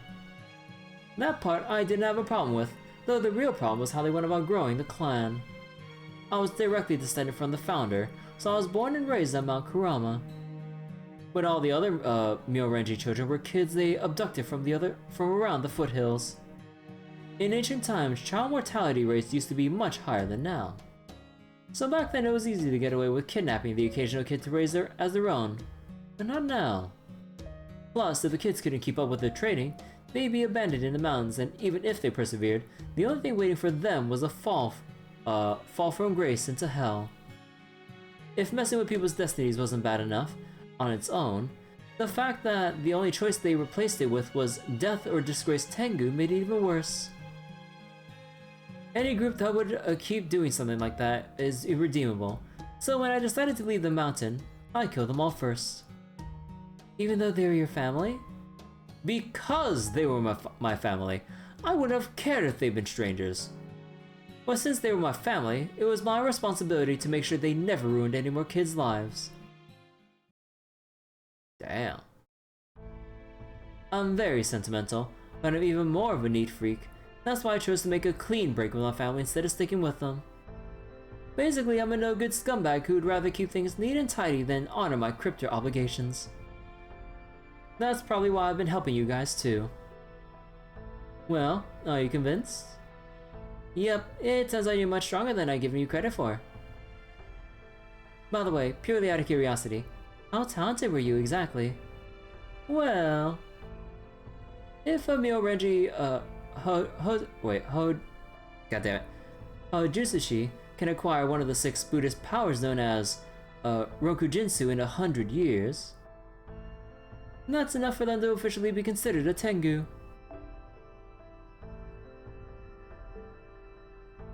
I mastered 3 of them by the time I turned 10. Oh. 1 in 100 or 3 by 10? Holy shit. Jinsokusu, the power to run at superhuman speeds. Tashinsu, the power to read people's minds. And Rojinsu, the power to know how long I'll live, and what my fate will be. Can't blame them for thinking I was some kind of prodigy. Ooh, this is so embarrassing. Now you just know how cruel I've been ever since I was born. Don't tell the others about this, okay? I'd like to keep this odd little secret.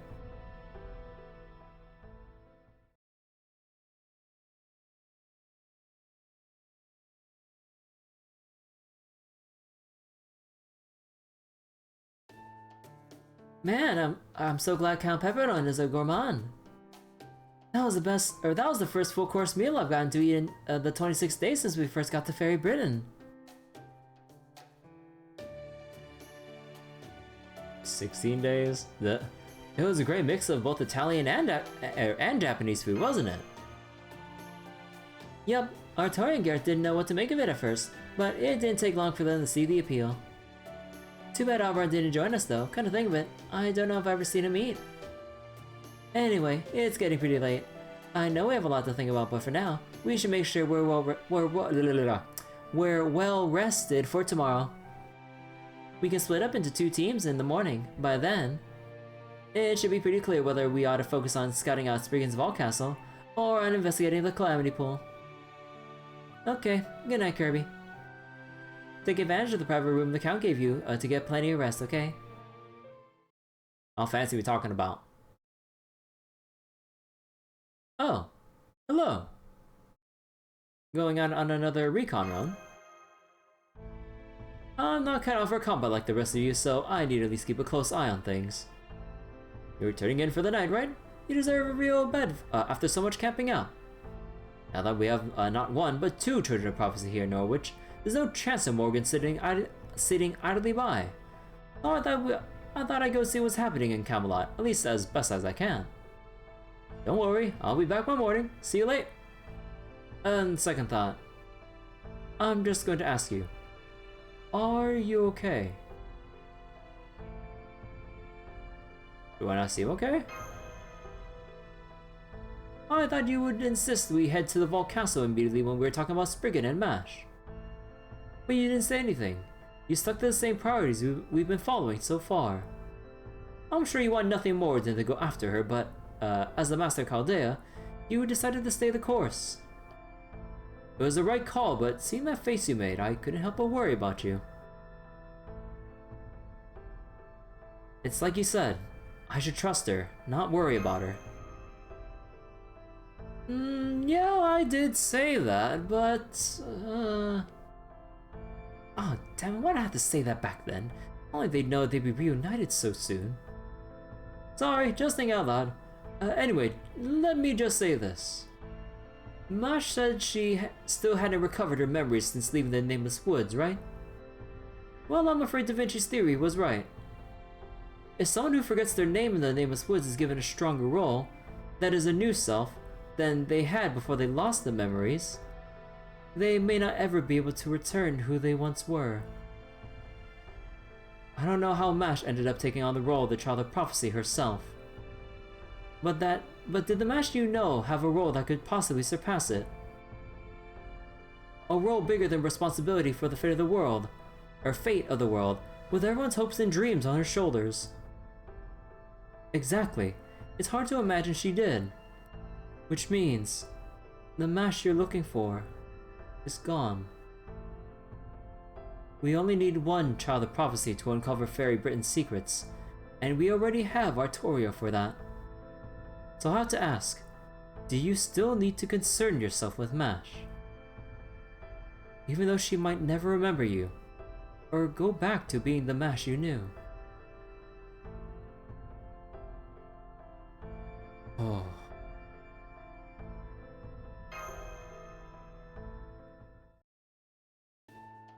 Never mind, it's obvious you do. Sorry for wasting your time. I clearly should have known better than to ask. Anyway, I'll be happy to lend you a hand, or lend you my full support. Anything you want to know about the state of the world, I'll learn for you.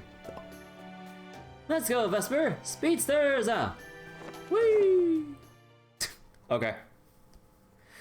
Man, that got heavy real fast though. Oh my god. But yeah, losing her original sense of self now that she's been propped up as the supposed Child of Prophecy and named Tamlin Galahad.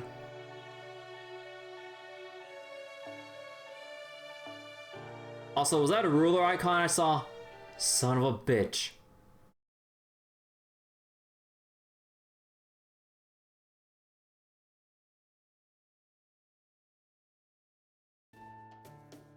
Good morning, honey buns. Everyone sleep well? Honey buns.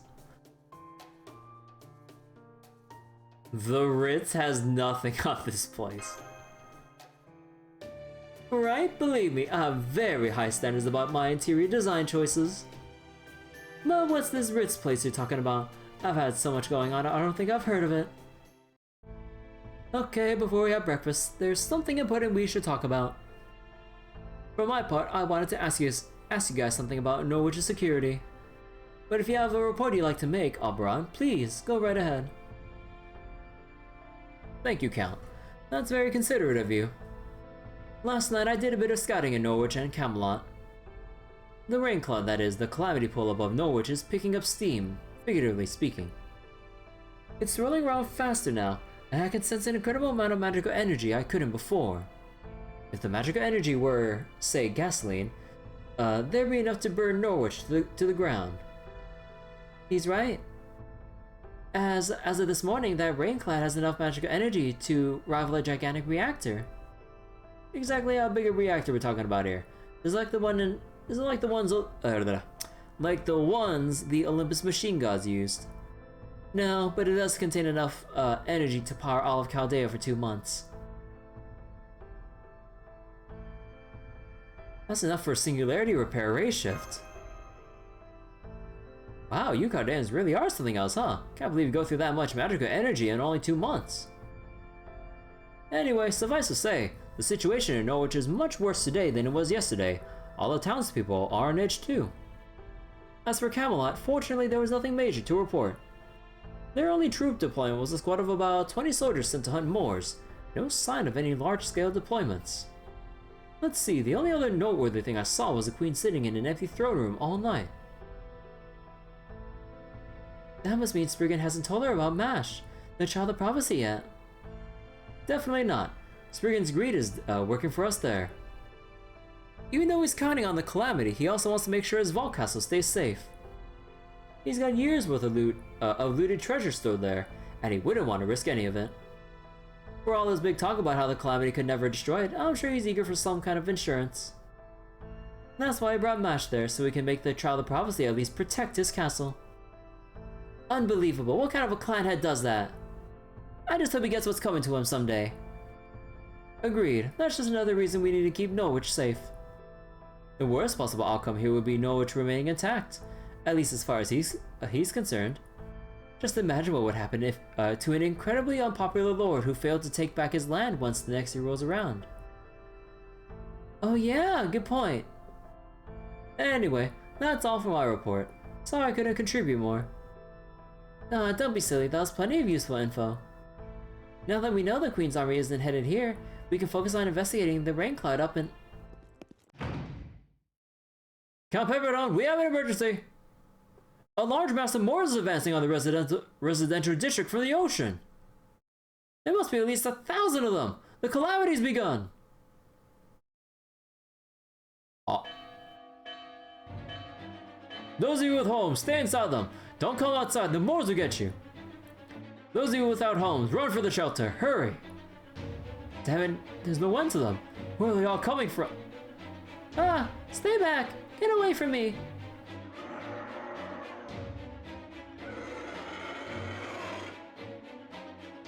Oh, there's even more over here! Help! Save me! No, please let me go, just let me! Oh, what are you doing? It hurts! Ah!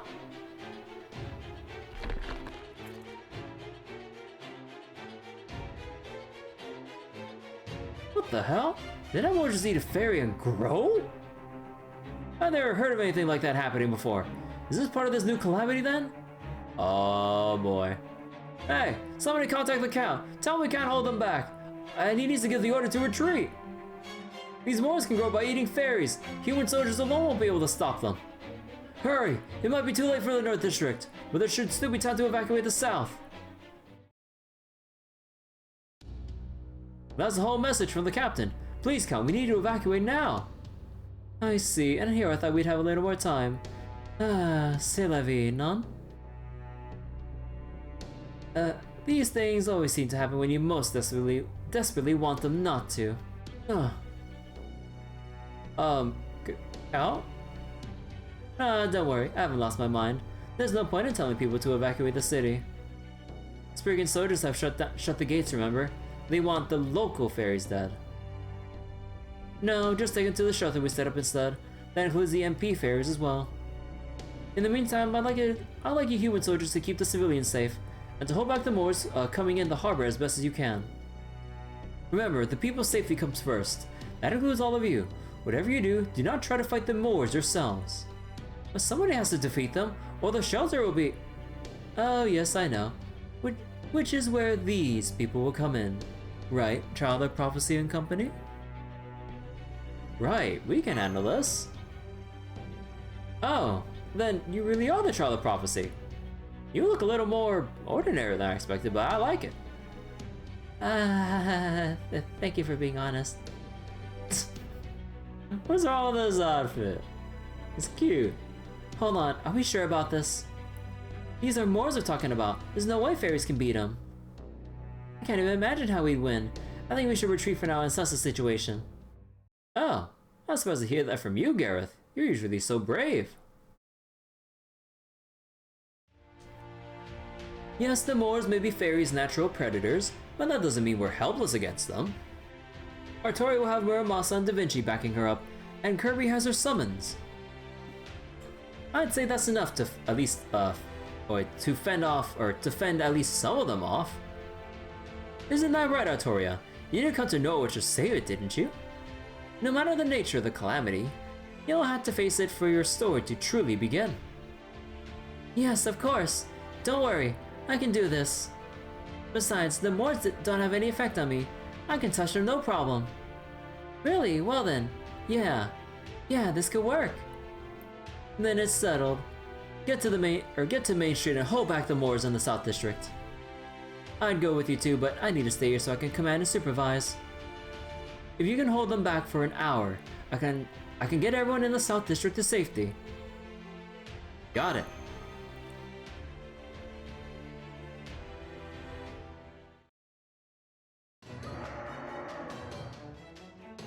Oh gosh, oh gosh, oh gosh. Knew I should have come back to check on the store. I knew I should have come back to check on the field when I knew a big storm was coming.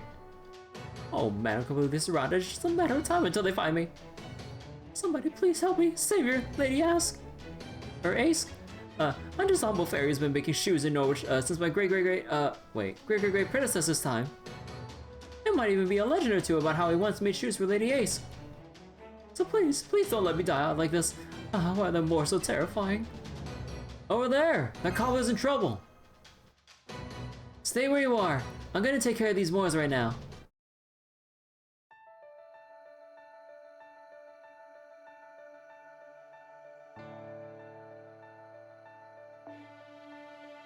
Well, back to the 888 Artoria life. Oh my god.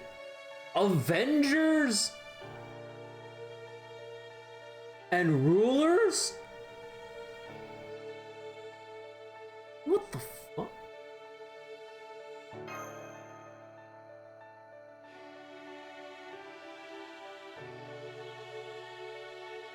How's my battery life?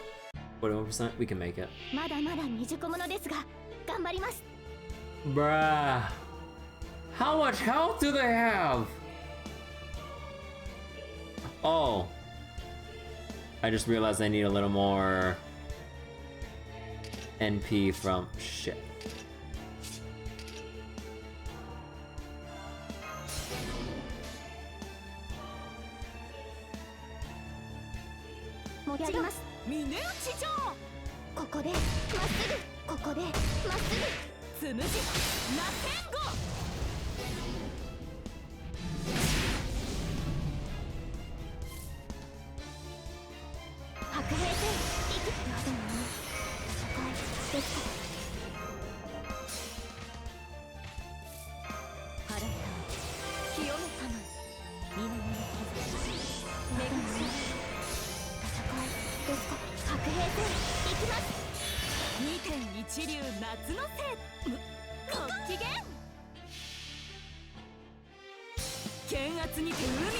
Swear to God, if I don't have enough damage.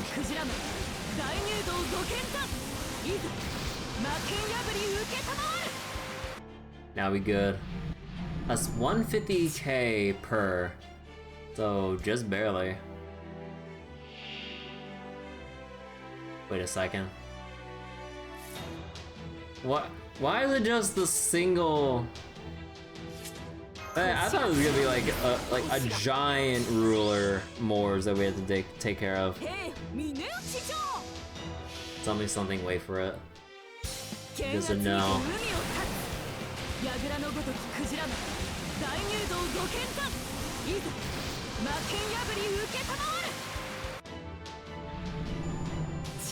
No, that was legitimately it. Oh, thank God. I thought there was gonna be like some splitting, like essentially like a splitting slime issue of like it goes down, split in half, make more. I'm like, oh no.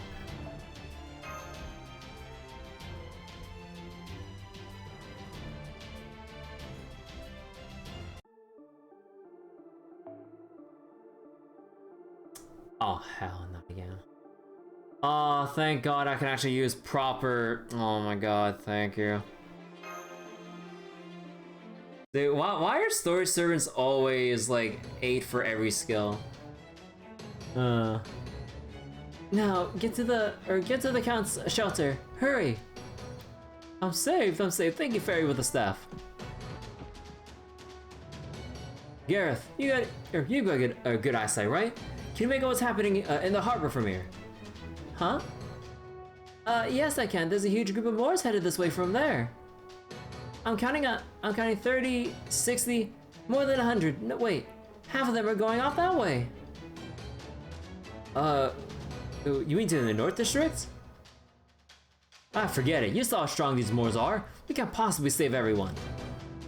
If even one of us falls here, we'll all be dead meat. Don't you get that? No, but there's gotta be something we can do. You really don't know when to give up, do you? Alright, fine. Use a command spell on me. It might put me out of commission once this is over, but with a power-up, I ought to be able to hold my ground on my own at least a while. It's not how I choose to finish this job, but it's a damn sight better than all this, or all of us biting it because you can't make up your mind. Hang on, you can't just... Don't worry, there's no need for that. Take a look at that dust cloud over in the north.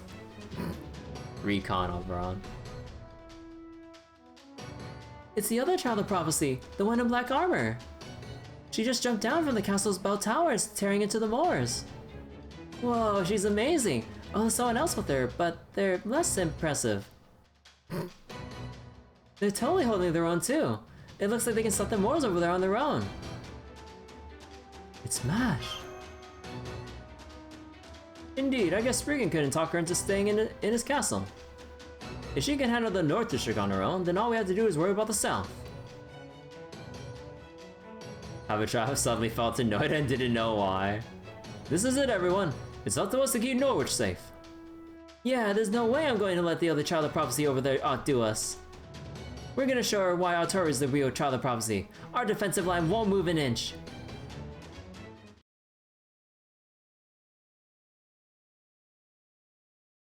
Habitrav took offense to that.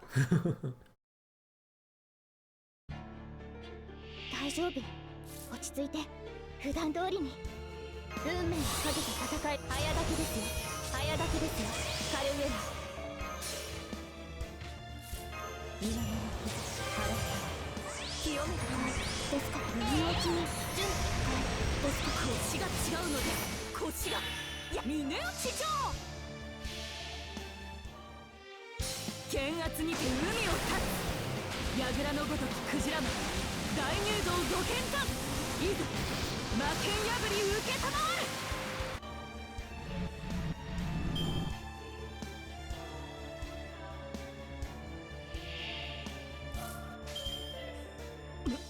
る 豪快にひらめいた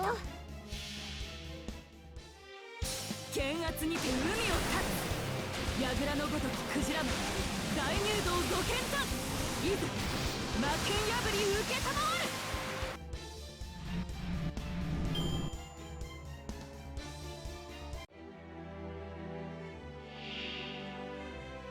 And just a lone berserker Moors?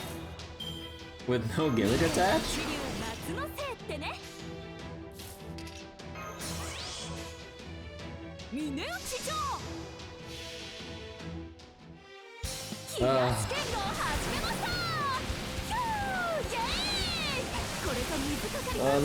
At least these are real simple and straightforward, thank God. 褐色の日差しこぼれる肌の雫可愛い男の子夏最高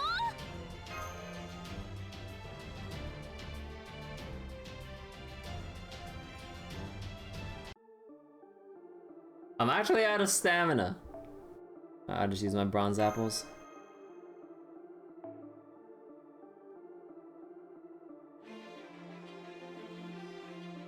Maybe I can actually get in sometime tonight for like a run or two of Darkest Dungeon.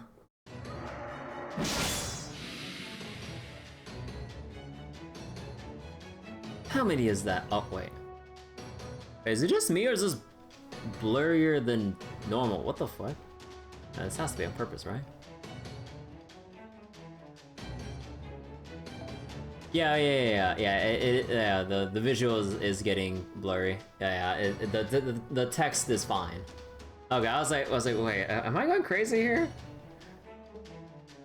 How many is that? And how many times, or how many of these things are there anyway? I stopped counting out to 50.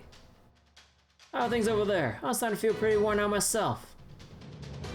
Oh, I can keep going. Kirby, hang in there. Deep breaths. You've been overusing your mystic codes. You literally can't convert any more of your life force into magical energy.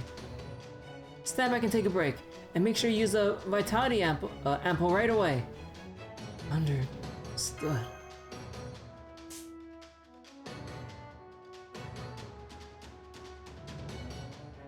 Another group of Moors is headed this way from the harbor. No way, there are hundreds, no, more. We can't keep this up. Or how are we on time, Da Vinci? We're all good here. We're all good there. It's in exactly an hour, and all the locals have made it out. Come on, it's time for us to head out, or head to the shelter too. Huh, wait, those aren't Moors. The fairies! All the fairies that have been hiding out indoors! Why are they coming this way? It'd be safer if they stayed inside. What is that? Is there something in the harbor? Like a Godzilla mo-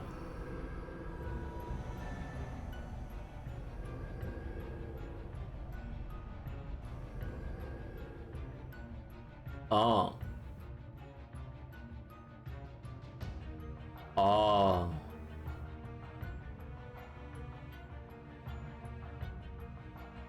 Excuse me, but what in the fuck?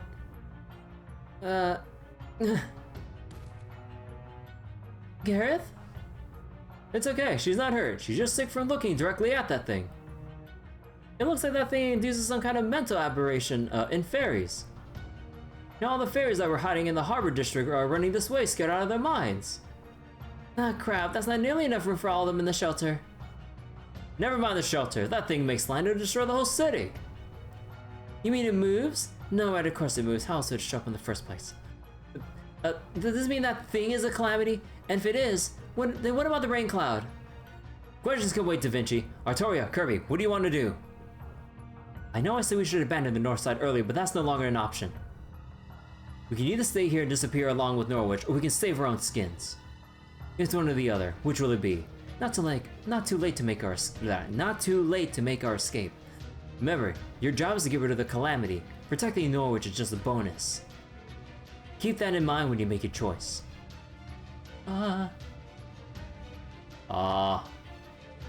Decision time for Artoria. Even I know. I can tell we can't beat that thing now. I know how you feel, but we have to run. We can't possibly beat that thing right now. Once we pull back, we can work on figuring out a weakness. It is not your fault that Norwich is going to be destroyed. There's nothing anyone can do about it. This hurts more hearing it from him since he knows exactly about the prophecy. Like, it has to be destroyed. But like, just like, given the situation, it's like, nah, there's no way we can beat that thing. It's like, nah, we gotta run because there's no way in hell that we can stop this place from actually getting destroyed. I know. There's no way we can defeat... what are you looking at? Smash? Oh. I woke to the faint sound of a bell ringing far off in the distance. Oh? I had a bad feeling about what was to come the moment I woke up in my warm bed. The calamity's probably going to come today. This happens every time I awake to the sound of a bell. A storm appears without any warning. Just like what happened in Tintagel. My everyday life ended on what began as a normal day, just like any other. Oh man, I really don't know if I can do this. I've come a long way with everyone's help, but this is still beyond me. I can't do this. I'm not strong. I'm not ready. I still don't feel as though I can actually save Britain. Every time I wake up, I think about sneaking away and leaving all this behind. But I'm the child of prophecy, and that's what everyone who's raised me is counting on me to be. They believe in me so much that they sacrificed their lives to send me on my way. I had to at least try. I had to overcome my timid nature. Honestly, I couldn't care less about all the other things. But betraying that star is the one thing I could never do. Star? That said, I can't beat that thing. I just can't. I don't even have a chance. It's one or the other. Which will it be? It's not too late to make our escape. Everyone's saying it's okay to run away. No one would blame me if I did. They just to be disappointed, that's all. And you can always come back from disappointment. As soon as you do something impressive, they forget all about it. So why am I so hesitant to say we should run? I want to run. I can't do this. I'm scared. I don't want to. But... Turning to the side, I saw Kirby looking up at that thing with the same expression I wore. She's just like me. For real. I'm sorry. She's been given an impossible task. She's been sent out to the battlefield even though she can't fight on her own. But she can't say no. She's just standing here, saying nothing. So then, I'll just have to say it for her. I'll be the one to say it's okay to run. Yeah, that's totally right. I'll make this choice for her. But just as I open my mouth to say we should run for it.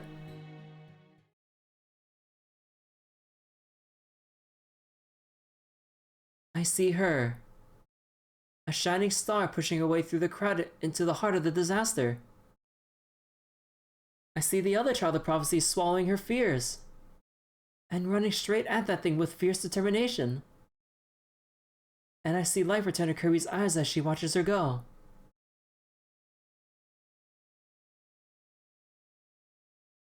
Oh, Mash, what a shame. I guess nobody could stop her. But I guess it's no surprise. She really is a child of prophecy at this point.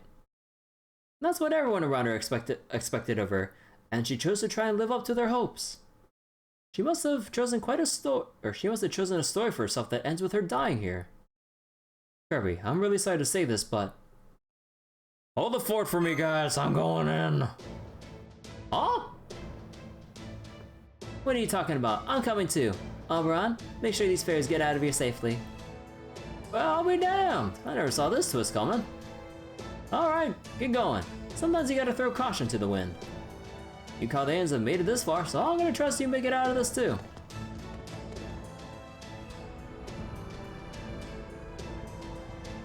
That giant's gonna fall in the harbor. That's one hell of a way to attack. Is he gonna prostrate itself or something? Still, crude as it might be, it'll definitely be strong enough to blow the whole harbor away. Any questions, Kirby? Man, this is just like the equivalent of like the Colossal Titan just like taking a little stumble. One man rumbling like right in front of our eyes. Where's Mash? She's already on the pier with her round shield raised. She's going to try and stop that thing by herself, but even she can't hold that thing back on her own. As Chaldea's technical advisor, my official advice is, if you head back now, you can still make it out of here alive, Kirby. Well, have you got a good reason to ignore that advice? So I have to ask, do you still need to concern yourself with Mash? Even though she might never remember you or go back to being the Mash you knew. So what? So what? Go, let's fucking go. Now then, let's return to the girl story. Just for a little bit. Hey! Perspective shift. Just do what I say, and the other clan heads will never need to know about you. I can even keep you safe from the queen's prying eyes. Spriggan did his best to convince her to stay inside, but she was having none of it. As soon as she learned the Moors had arrived, she chose to leave, though not through the heavily guarded exit on the ground floor. Instead, she leaped from the bell tower in the castle all the way down to Norwich without any hesitation. Such daring, such bravery, such, couragery? Wait, what's couragery? Yeah, I was like, couragery? I was like, what the, I was like, who the fuck? I got a little carried away, forget about that bit. Anyway, upon landing in Norwich, the girl drew most of the Moors' attention away from the local fairies, giving them a chance to escape. Now there was just the big guy from the sea, the cursed hand of rising up from the ocean. Huh. I wonder what that censor name actually is. Even the girl couldn't help but flinch upon seeing it, but on hearing the fairy screams, she found her nerve once more. She ran for the harbor as fast as she could to face down the monster on the pier.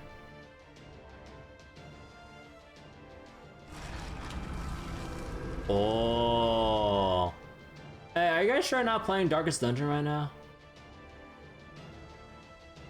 It's a name that would mean nothing even if you told me, but... God, looking at this giant thing here, it's like... Oh, it's an obscure mythology? Man, it's like we have like a slight quick little chapter of like Darkest Dungeon confined within this section. She knew at once that she couldn't stop her from destroying the harbor no matter how hard she tried. But even so...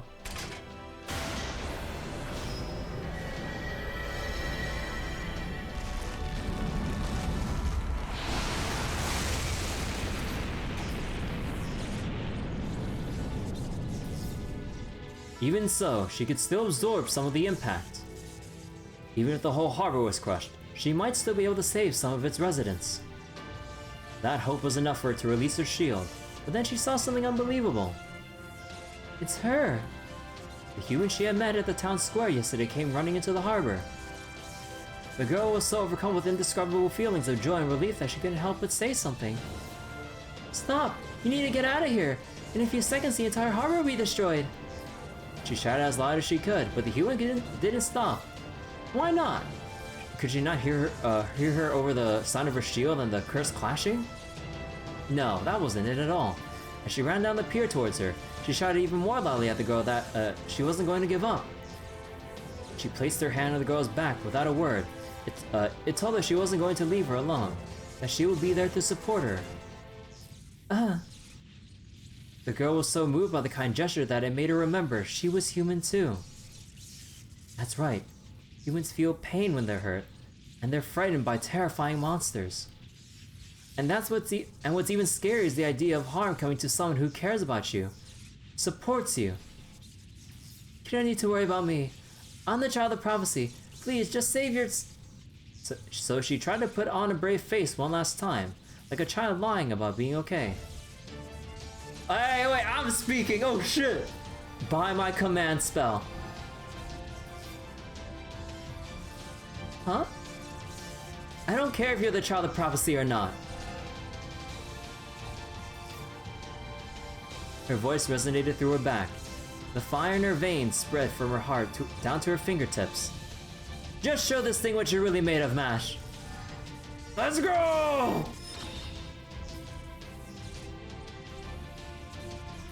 This is how a prophecy is defied. Not even Ansa could have seen this scene coming. Yes, that's right. That's exactly right, Master. Enough to defy fate. Roll the credits. The white walls of Camelot repel the curse's hands. They prove most effective against it. Its collapse prevented. The calamity recognized the creature standing before it as its enemy. A small, impudent enemy who dared protect the land of the Fae in the face of the threat it posed. Come on, Mash. Let's send this thing packing. Yo, again, like, instead of just like the dialogue options, like, it's so cool we actually have our own like specific lines. The familiar voice jolted her mind. She was no longer Annis, nor the child of prophecy. She was the knight who had inherited the holy shield, the servant of Chaldea. Right, Master. Please, lend me your strength. Together, I'm sure we can repel this calamity. I may not be the child of prophecy, but right now, in this moment, I want more than anything to keep this city safe. Or what I want more than anything. The girl's name is Mash Kyrielite. She's the child of prophecy everyone everywhere believed in, and who has finally found something she wanted to fight for herself. Oh, cutscene? Three servant. Wait, what? Oh, wait.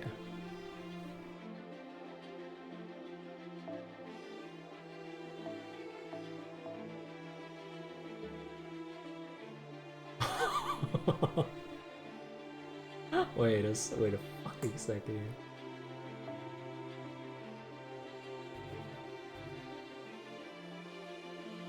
Can tell they went with support only.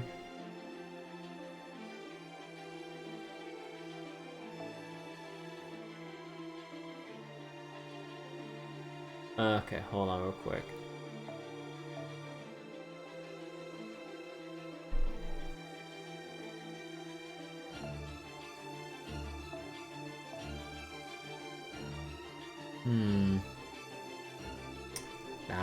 We need our boy King Hassan.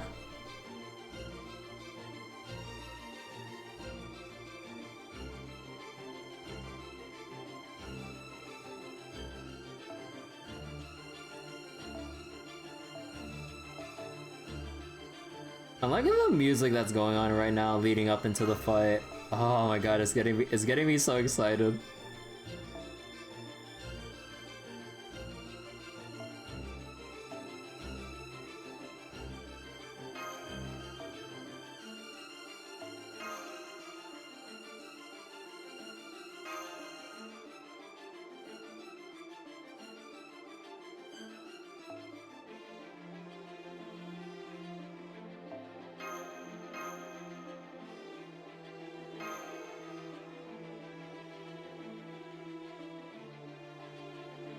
Alright, let's go. Let's wrap this up. Grand battle. キラキラしてる。まだ倒れません。 Level 100 match. Oh my god, let's okay, hold on. I need just my seat for this. Alright, let's fucking go. 黄金率にも種類があるのさ。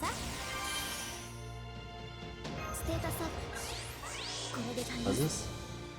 Increase debuff chance against Fae.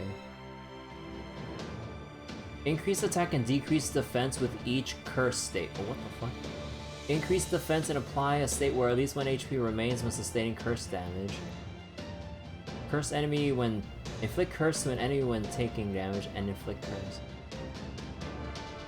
Oh. Huh.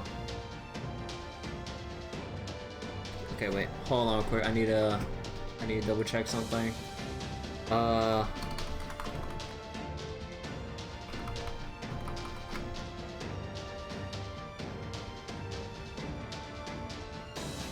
Wait, what level is Muramasa's? Okay. So increase defense with each curse state. Oh. So I'm guessing we need to hold off for like one quick turn first. 任せて。 Actually, I kind of want to delay a little bit and see if we can like はい。 build up like 100% real quick.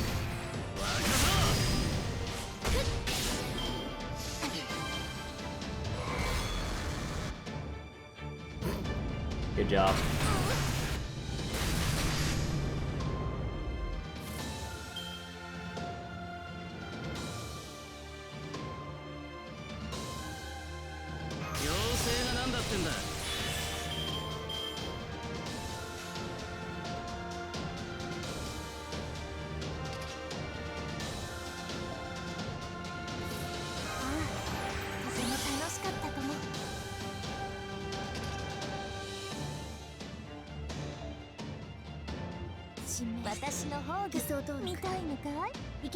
Actually, hold on.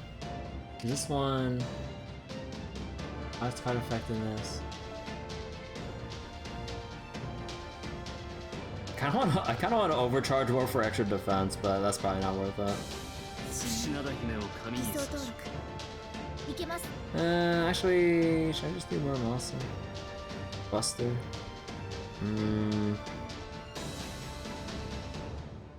Ah, fuck. Okay, we'll just like blow everything right now and pray later. すべての怨恨を癒す我らが故郷権限せよロードキャメロット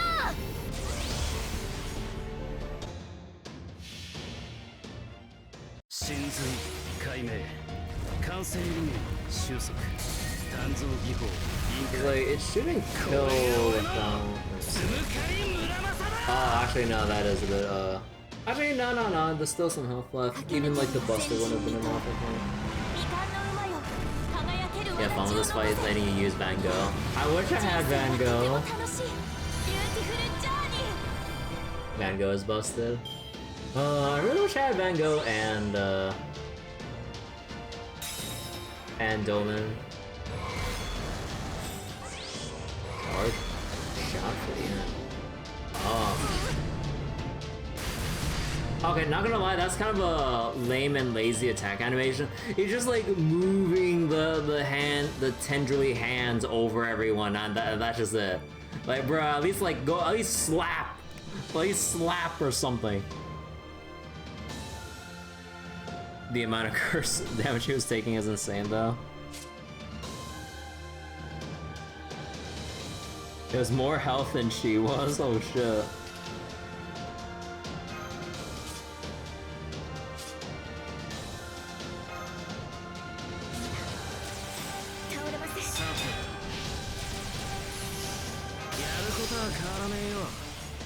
Alright, I don't have any crits because I used my crit stars already. Whoops.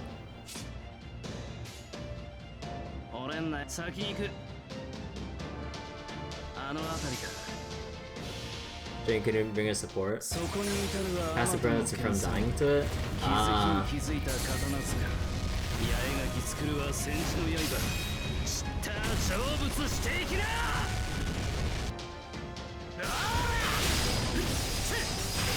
てめえとは反りが合わねえよ Oh, I didn't see the terror stun. What? A 30k heal, what the fuck? Oh.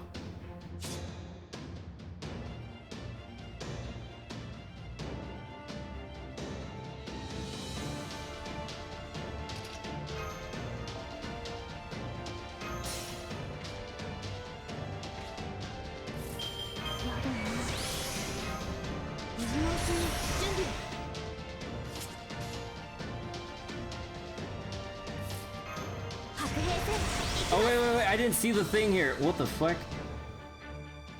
2?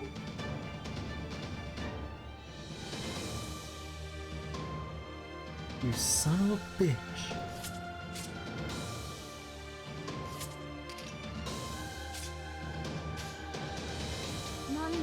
もちろん任せてあれはいつか見た終わりの星 Oh wait, did Nervousness still have anti or ignorance? Actually. Oh wait. I need to check the box.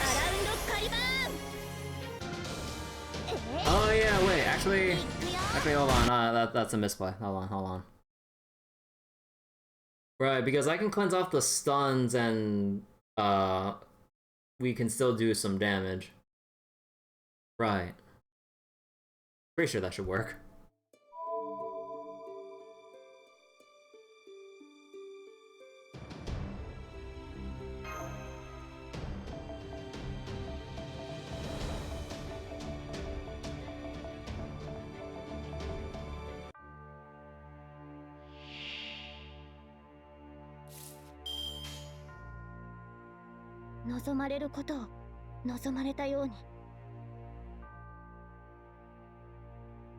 Pretty sure it should work like this, right? Let me see. It has to. Cleanse it. 誰に呼ばれるまでもなくあなたは星をかざすでしょうアラウンドカリバーン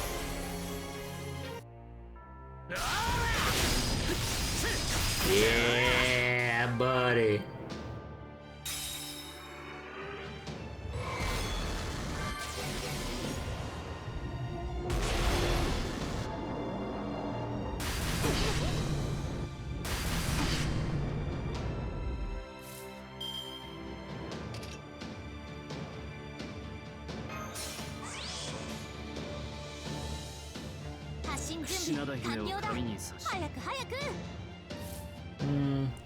Actually, who has like stronger arts plus? So attack, arts, and attack. With the other attack here, and Muramasa attack. What's that other one? Damage against divine spirits. Well, I don't think this calamity's any divines or divine at all. Although, oh yeah, you also have defense ignore. Actually, no. Yeah. So we'll just do this then. Okay. どんな嵐であろうともどんな未来が待とうともこれを突破するのが私たちの課題なのさボンビアージョまた会おう諸君神髄解明感染理念収束鍛造技法臨界これが俺のつむかり村正だ That fucking guts. Son of a bitch.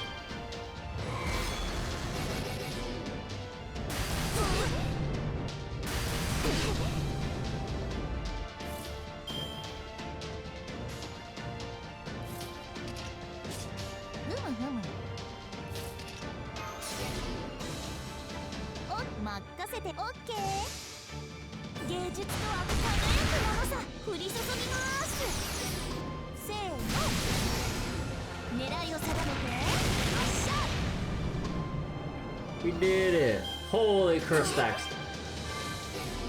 嬢ちゃんの面倒も大変だ Look な at all the Muramasa. なんで前に出たがるのかね He almost has two entire rows of pure curse stacks.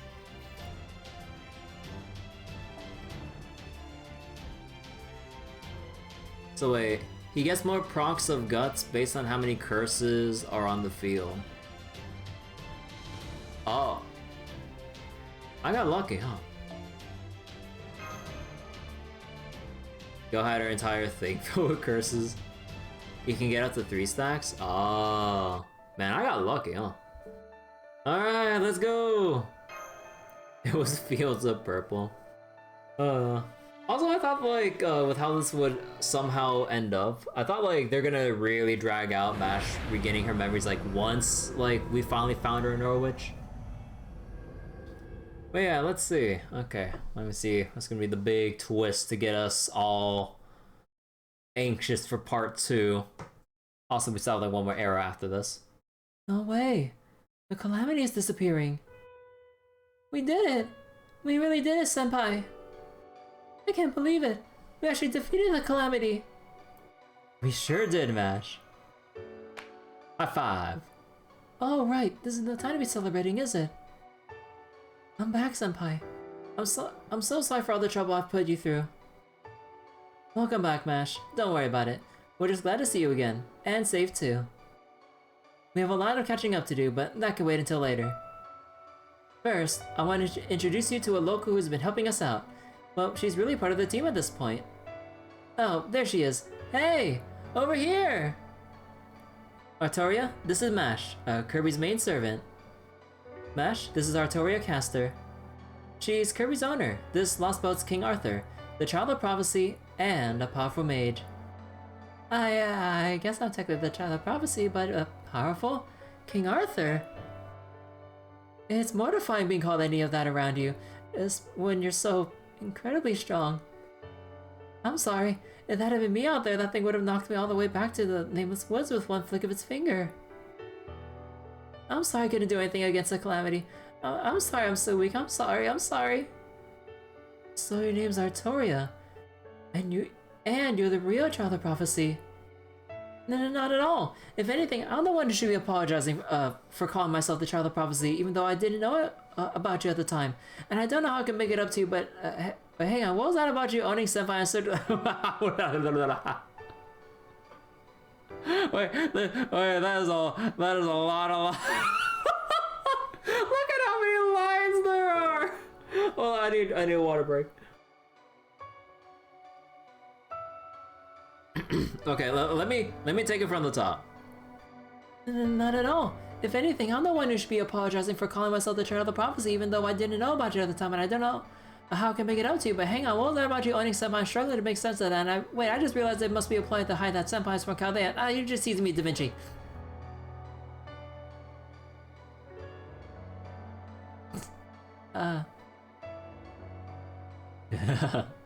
Aww. Did you do that on purpose, Da Vinci? Look at them hitting it off. Charisma level 100 right here. I had a feeling they would get along well despite the differences, and it looks like I was right. Anyway, that takes care of 2 of our major objectives, expelling the calamity and reuniting with Mash. But there's still one more important thing we have left to do here in Norwich. That's right, the Bell of Pilgrimage. I think we've earned the right to bring it after coming this far, correct? I don't know, I mean, I didn't actually do anything. Your job here is done. But I didn't do anything. Plus, it was Mash and Kirby who defeated the calamity. What do you mean? Your buffs and MP were core to finishing that fight. So I don't think I'm qualified to ring the bell. That's not true, Artoria. I know you fought with everything you had to protect Norwich. That it was me who defeated the calamity was just a coincidence. Besides, I'm certain it takes more than defeating a calamity to be the Child of Prophecy. All I did was follow my heart, just like you're doing. So please, I want you to ring that bell. Don't worry, I'll clear with Spriggan. I don't think Spriggan will like this. I see. You're not exactly what I imagined from what Kirby told me about you. But you really are a great person, aren't you, Mash?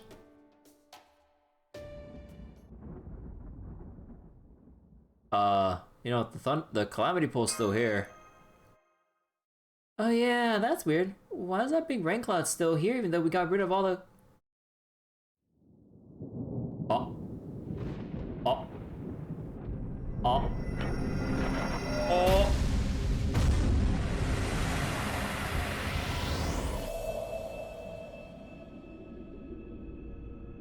A blue eye of Sauron. Oh no, that's not it. What?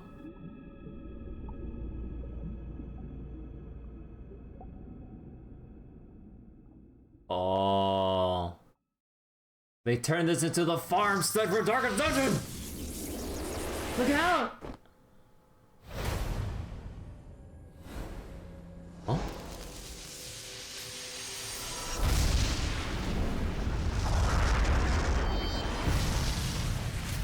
Wait, the ray ship sound?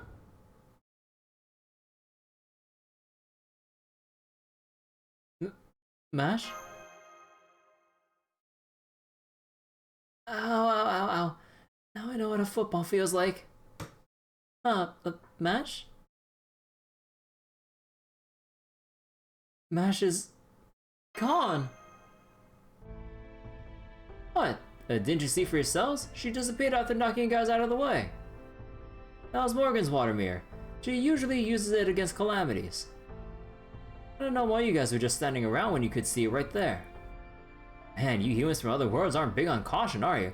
Or is that just how you were taught? Oh well, either way, my job's still the same. Come on, Kirby, get your ass off the ground already. Yeah. Mash is safe. She's just not here anymore. The water mirror is a teleportation spell, so she's somewhere else in Britain right now. Don't worry, you two will see each other again. I'll be super pissed if you don't. But if you're going to make that happen, you need to stand up straight like a proper knight in shining armor for your bride and know what needs to be done. Oh, took that long. Well, at least you got spirit. I'd say you just barely pass. Nice to meet you, people of Kaldea. I'm Habitrot. You can think of me as, let's say, Mash's manager. I'm a little fairy with a big heart, and I'm ready to help you on your journey at no cost to you. But only until you and Mash are reunited, mind you. Anyway, now that we're in the same figurative boat, you better be grateful I'm sticking around. Motherfucker!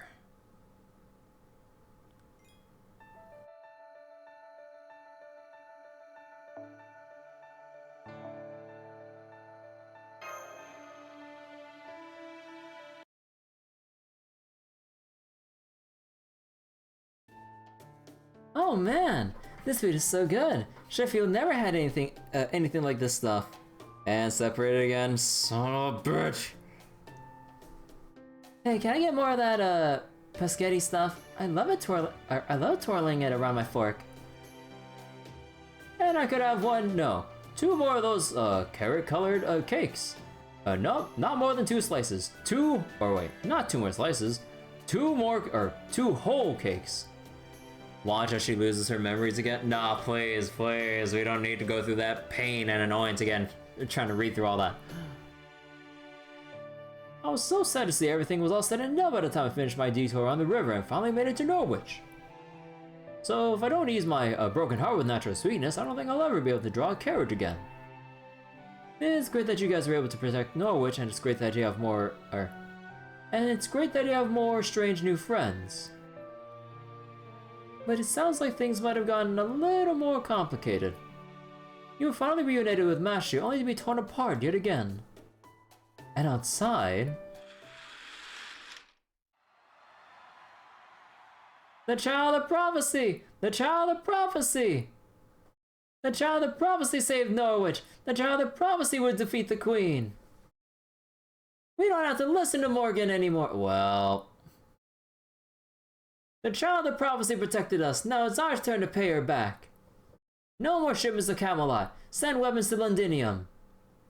Long live the Child of Prophecy, long live the true King of Britain. You did it, Arturia! You won!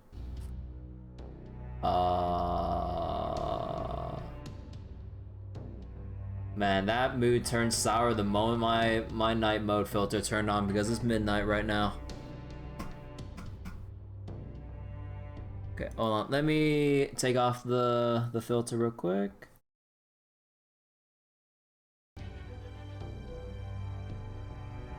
True. In fact, between saving Norwich and repelling the calamity, you might have won a little too much. Now that the fairies of Norwich are all completely on the Child of Prophecy side, the Queen's not going to not going to just sit and do nothing. So she's gonna start sending her army after us, huh? Now that we've taken care of the calamity, it's gonna be an all-out war with her fairy soldiers. Oh right, I guess we did kind of openly rebel, didn't we? I'm also worried about Mash, and where Morgan's Watermere might have taken her. And that fairy there just keeps harping on about how Mash is in no immediate danger and that we'll definitely see her again. Well, yeah, that's all the guarantees you're gonna get from old Happy Cat, since it's all I know for sure. But I will say that you shouldn't run yourselves ragged looking all over Britain for her right now. Like they say, good things come to those who wait, and joyful evenings may follow sorrowful mornings. Joyful evenings may follow sorrowful mornings. I've never heard that part of the phrase. You're just full of sayings, aren't you? Or ain't you, Happy Cat? At any rate, it's not a good idea to go outside without a plan right now. If you're not careful, you could unwittingly end up inciting these fairies further down the path of rebellion. The smartest course of action would be to wait until nighttime and sneak out of Norwich quietly, assuming you have somewhere else to go, of course. Maybe we should go back to Salisbury for now. No, I don't think that's a good idea. Regardless of how we pulled it off, we succeeded at repelling the calamity and saving Norwich. We can't let the opportunities this victory provide us go to waste. Really, it's a miracle we even have them. Opportunities, I mean. I didn't mention this before because it would have been demotivating, but the prophecy originally not only said that the calamity would be banished, but that Norwich would be destroyed. I see. You want to meet with Spriggan and demand payment for defending Norwich. That's right. We're going to tighten the screws with the Norwich Fairies, while the Norwich Fairies are still on our side. Let us ring the bell of pilgrimage or we'll help your citizens kick you out of power. Let's see what he says to that. Alright, sounds like a plan, honestly. But of course, how could I say no to the saviors of Norwich? Something about this fairy. Yes, is there something on my face? No, I see. Then may I proceed? Thank you. You'll find the bell tower right above us. Well, I can't show you the way, given my subservience to the Queen. I'll have no problem with you heading up there and ringing it yourselves. If the matter ever comes up, we can just say that I was careless in assigning too light a security detail. If it ever came up and you confirmed that version of events, I'd be very appreciative. You heard the man. He must be downright terrified of his citizens revolting on him. Come on, Arturia. Let's go ring the bell and be done with this place. Arturia. I'm sorry. I can't do it. Ringing Norwich's bell would mean declaring war on Queen Morgan. And I'm just not ready to do that yet. Besides, I'm not the one to save Norwich. Mash is. So it's not as though the people in Norwich have really accepted me. Uh-huh. I see. Waiting for just the right time, I can certainly respect that. You're not nearly as naive as you appear. Indeed, ringing the bell here and now would not be the most moral choice. If you wish to rally more soldiers to your cause, and to be more deliberate with your bloodshed, there are other steps you'll need to take first. Yeah? Like what? What I'm trying to say is, there's so many fairies who are still loyal to the Queen. After all, she has single-handedly protected Britain from the Moors for the past 2,000 years. However oppressive her rule may be, her accomplishments speak for themselves. So it wouldn't be right to declare warn! It wouldn't be right to declare war on her only because the prophecy says you will. First, you need to prove that yours is a side of justice and integrity. If you can't do that, it would make the child of prophecy no less a barbaric invader than the Saxons. So, you're saying we should send out a letter explaining our intentions and condemning the Queen for her failures before ringing any bells? That's right. If you're to write such a letter, I'll be happy to deliver it to Her Majesty herself. But fortunately, there's also no need for one just yet. As it happens, I just spoke with the Queen. How do you know about the Saxons? I got no fucking clue. I just spoke with the Queen. She said, in recognition of the Child of Prophecy and the foreign visitors' defense of Norwich, notwithstanding the role of your luck and your success, I am willing to grant them an audience. I shall treat them as guests who have accomplished a rare and unusual feat. Should they wish to speak on any particular subject, I will hear them on this occasion. So the Queen's outright telling us to come see her? Oh, really? Hey, why don't we just jump straight into the pit and save her the trouble of killing us? Does Morgan really think we'd fall for such a blatantly obvious trap? I assure you this is no trap. Ruthless though she is, the Queen does believe in the importance of decorum. If she says she is prepared to welcome you as guests, you can trust that no harm will come to you. As our supreme monarch, her word carries a great deal of weight. If it didn't, she could never have united all 6 clans under her rule. Now I see. We can't start a war against her without declaring it first. And the Queen can't kill the Child of Prophecy without a damn good reason. Especially now that she's gone and saved Norwich. Politically speaking, she's got to prove the justice of her rule, just as we got to prove the opposite. Which means it all comes down to what each side has to say. Sounds like it's worth taking her up on this invitation. I agree with Muramasa. Besides, I really want to know more about the Queen herself. So far, all we really know about Morgan is her name. I'd like to speak with her directly so I can find out what she's thinking, and what it is she really wants. That said, if we're going, we'll of course need assurance that we'll be able to leave safely too. So she'll need to promise that our truce will remain in place for a while, even if the meeting doesn't go all that well. Naturally, in fact, she already promised as much. It's all in this letter, which my fellow clan heads have received copies of. What do you think, Kirby? If our safety is guaranteed, we should definitely go give her a piece of her mind. Why do you sound like you're already set to pick a fight? Think about it, she wouldn't do this if she thought you were actually a threat. Oh, so that's why you're upset. Okay, let's do it. Honestly, I'm pretty pissed off too.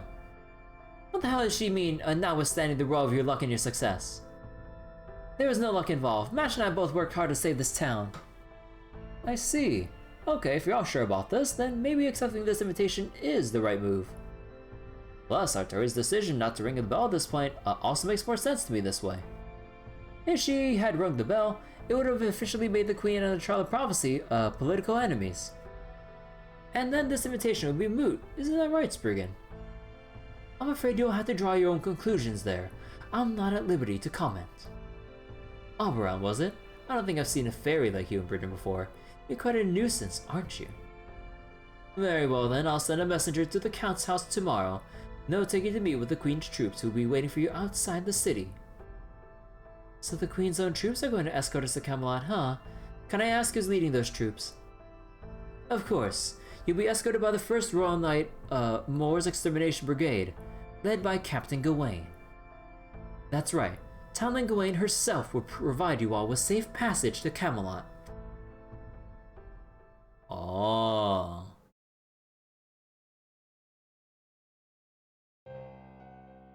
Huh. What was that, Lady Spinel? I couldn't hear you very well. What was it that happened to the Black Armor Child of Prophecy again? She's dead. Dead as a doornail. Mother's water mirror got her in Norwich. They said she vanished completely, armor and all, without so much as a finger left behind. What a joke, right? Sure, she was really strong, but she couldn't last a second against Mother. Ah, guess I won't get to torture her anymore.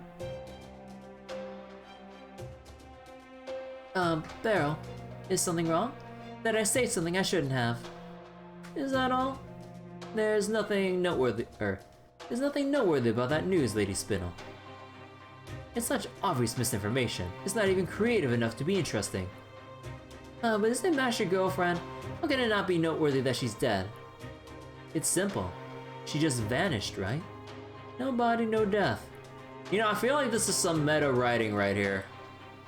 You know how it goes in any and all stories?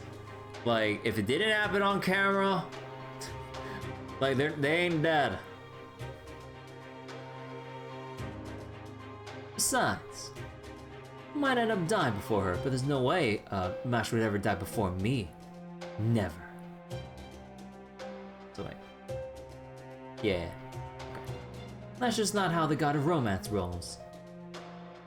She might end up taking a long time and a long and circuitous road to get here, but eventually Mash will make her way to me. After all, she and I are destined to be together. Huh? I really don't get what Barrow's actually going on about.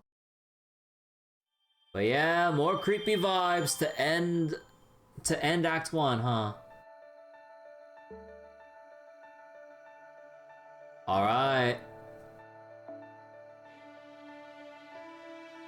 Oh, now we gotta wait 10 whole fucking days.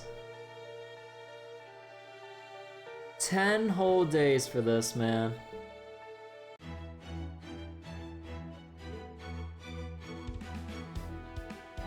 You know, part of me is really tempted to waste another temple.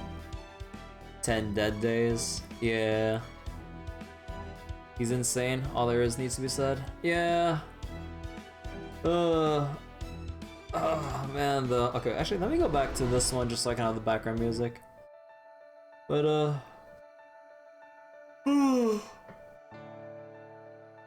man, I'm really excited to see what's coming up next with Act 2 though. They really could have shortened the time between parts. Yeah, probably. At least it gives me a good, like, an ample amount of time to get through other stuff I want to do. Like, there's, we got Darkest Dungeon, we got Treasure Coat Steel 4, and whatever else I might feel like, and all that. But, yeah. Like, I had a lot of fun reading Act 1 so far. But, kind of looking back though, yeah, I'm kind of in the boat where I'm not really keen on how they handled the, like, Mash's, amnesia stuff. Like, the thing with the 3 fairies is fine and all, but then the whole thing, once we got to Bogar and the whole bride thing and all that stuff, and then all the creepiness, and then, the whole thing with Beryl and the thing he's saying so far. Yeah, I'm not really a fan of, like, what they wrote there, honestly. Well, mostly one, I care about Mash too much. Second, I just felt like it was, like, what's the word I'm looking for? I don't know, I just didn't enjoy the direction they wanted to go for with, like, Mash and propping her up to be, like, the child of prophecy she wasn't actually meant to be. Bogar was a complex character, but ruined by the one bit. Yeah, like, that's the kind of, yeah, it's kind of like the thing, like, we did see, like, the whole thing with Bogar and, like, you know, like, his character and everything, but then, you know, but yeah, like, the whole, wife or bride bit just kind of soured the depth of his character, so to say, I guess. Like, if we didn't, like, focus so hard on that, or, like, if they didn't go so hard on treating MASH as just like an object or something, like maybe I would have liked that bit of the story a bit more. Cause like I just felt annoyed at seeing Bogart just like treating MASH as some kind of like ornament, I guess. But yeah, like the rest of his character though was pretty neat to like see, like to read, especially at the end and all. Like once he finally like came to his senses and shit. But yeah, the kind of like in between stuff where, like, yeah, I just don't vibe with that, I guess. But yeah, a lot of the other stuff though, I'm like overall the rest was like a fun ride, kind of like getting through or starting the journey to get through and get our bearings and everything so far. But yeah, I wonder what they'll do for Act 2 once we get there. Or once they come out with it. Alright. That'll be it for FGO tonight. I'm gonna go switch over to some Darkest Dungeon 2. So let me go rearrange my desk a little bit because I had to shift some stuff around for my phone space and everything. What the heck? Wait, why is my... I really wish I had a new desk, man. Now that the setup phase for the story's done, things can get interesting.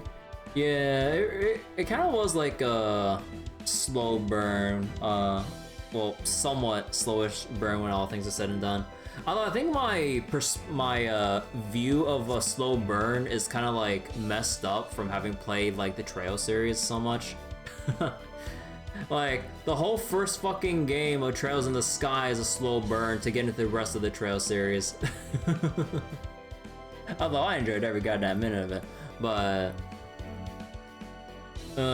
yeah, finally... Cause like, I kind of thought that... Like, what was it? Cause like, I kind of wish that we didn't take that long to bring back MASH and get her back to her senses. Like, I was kind of hoping by, like, maybe, like, 1 or 2 chapters ago we would have reunited earlier and then had a quicker way of, like, getting her memories back. But, I mean, it probably wouldn't have been as impactful as that moment, obviously, with how they kind of built it up, but... I just kind of wish it didn't take that long. Removing MASH in the way they did serve a good purpose, though. Yeah, I do agree with that. But just like a personal thing, honestly.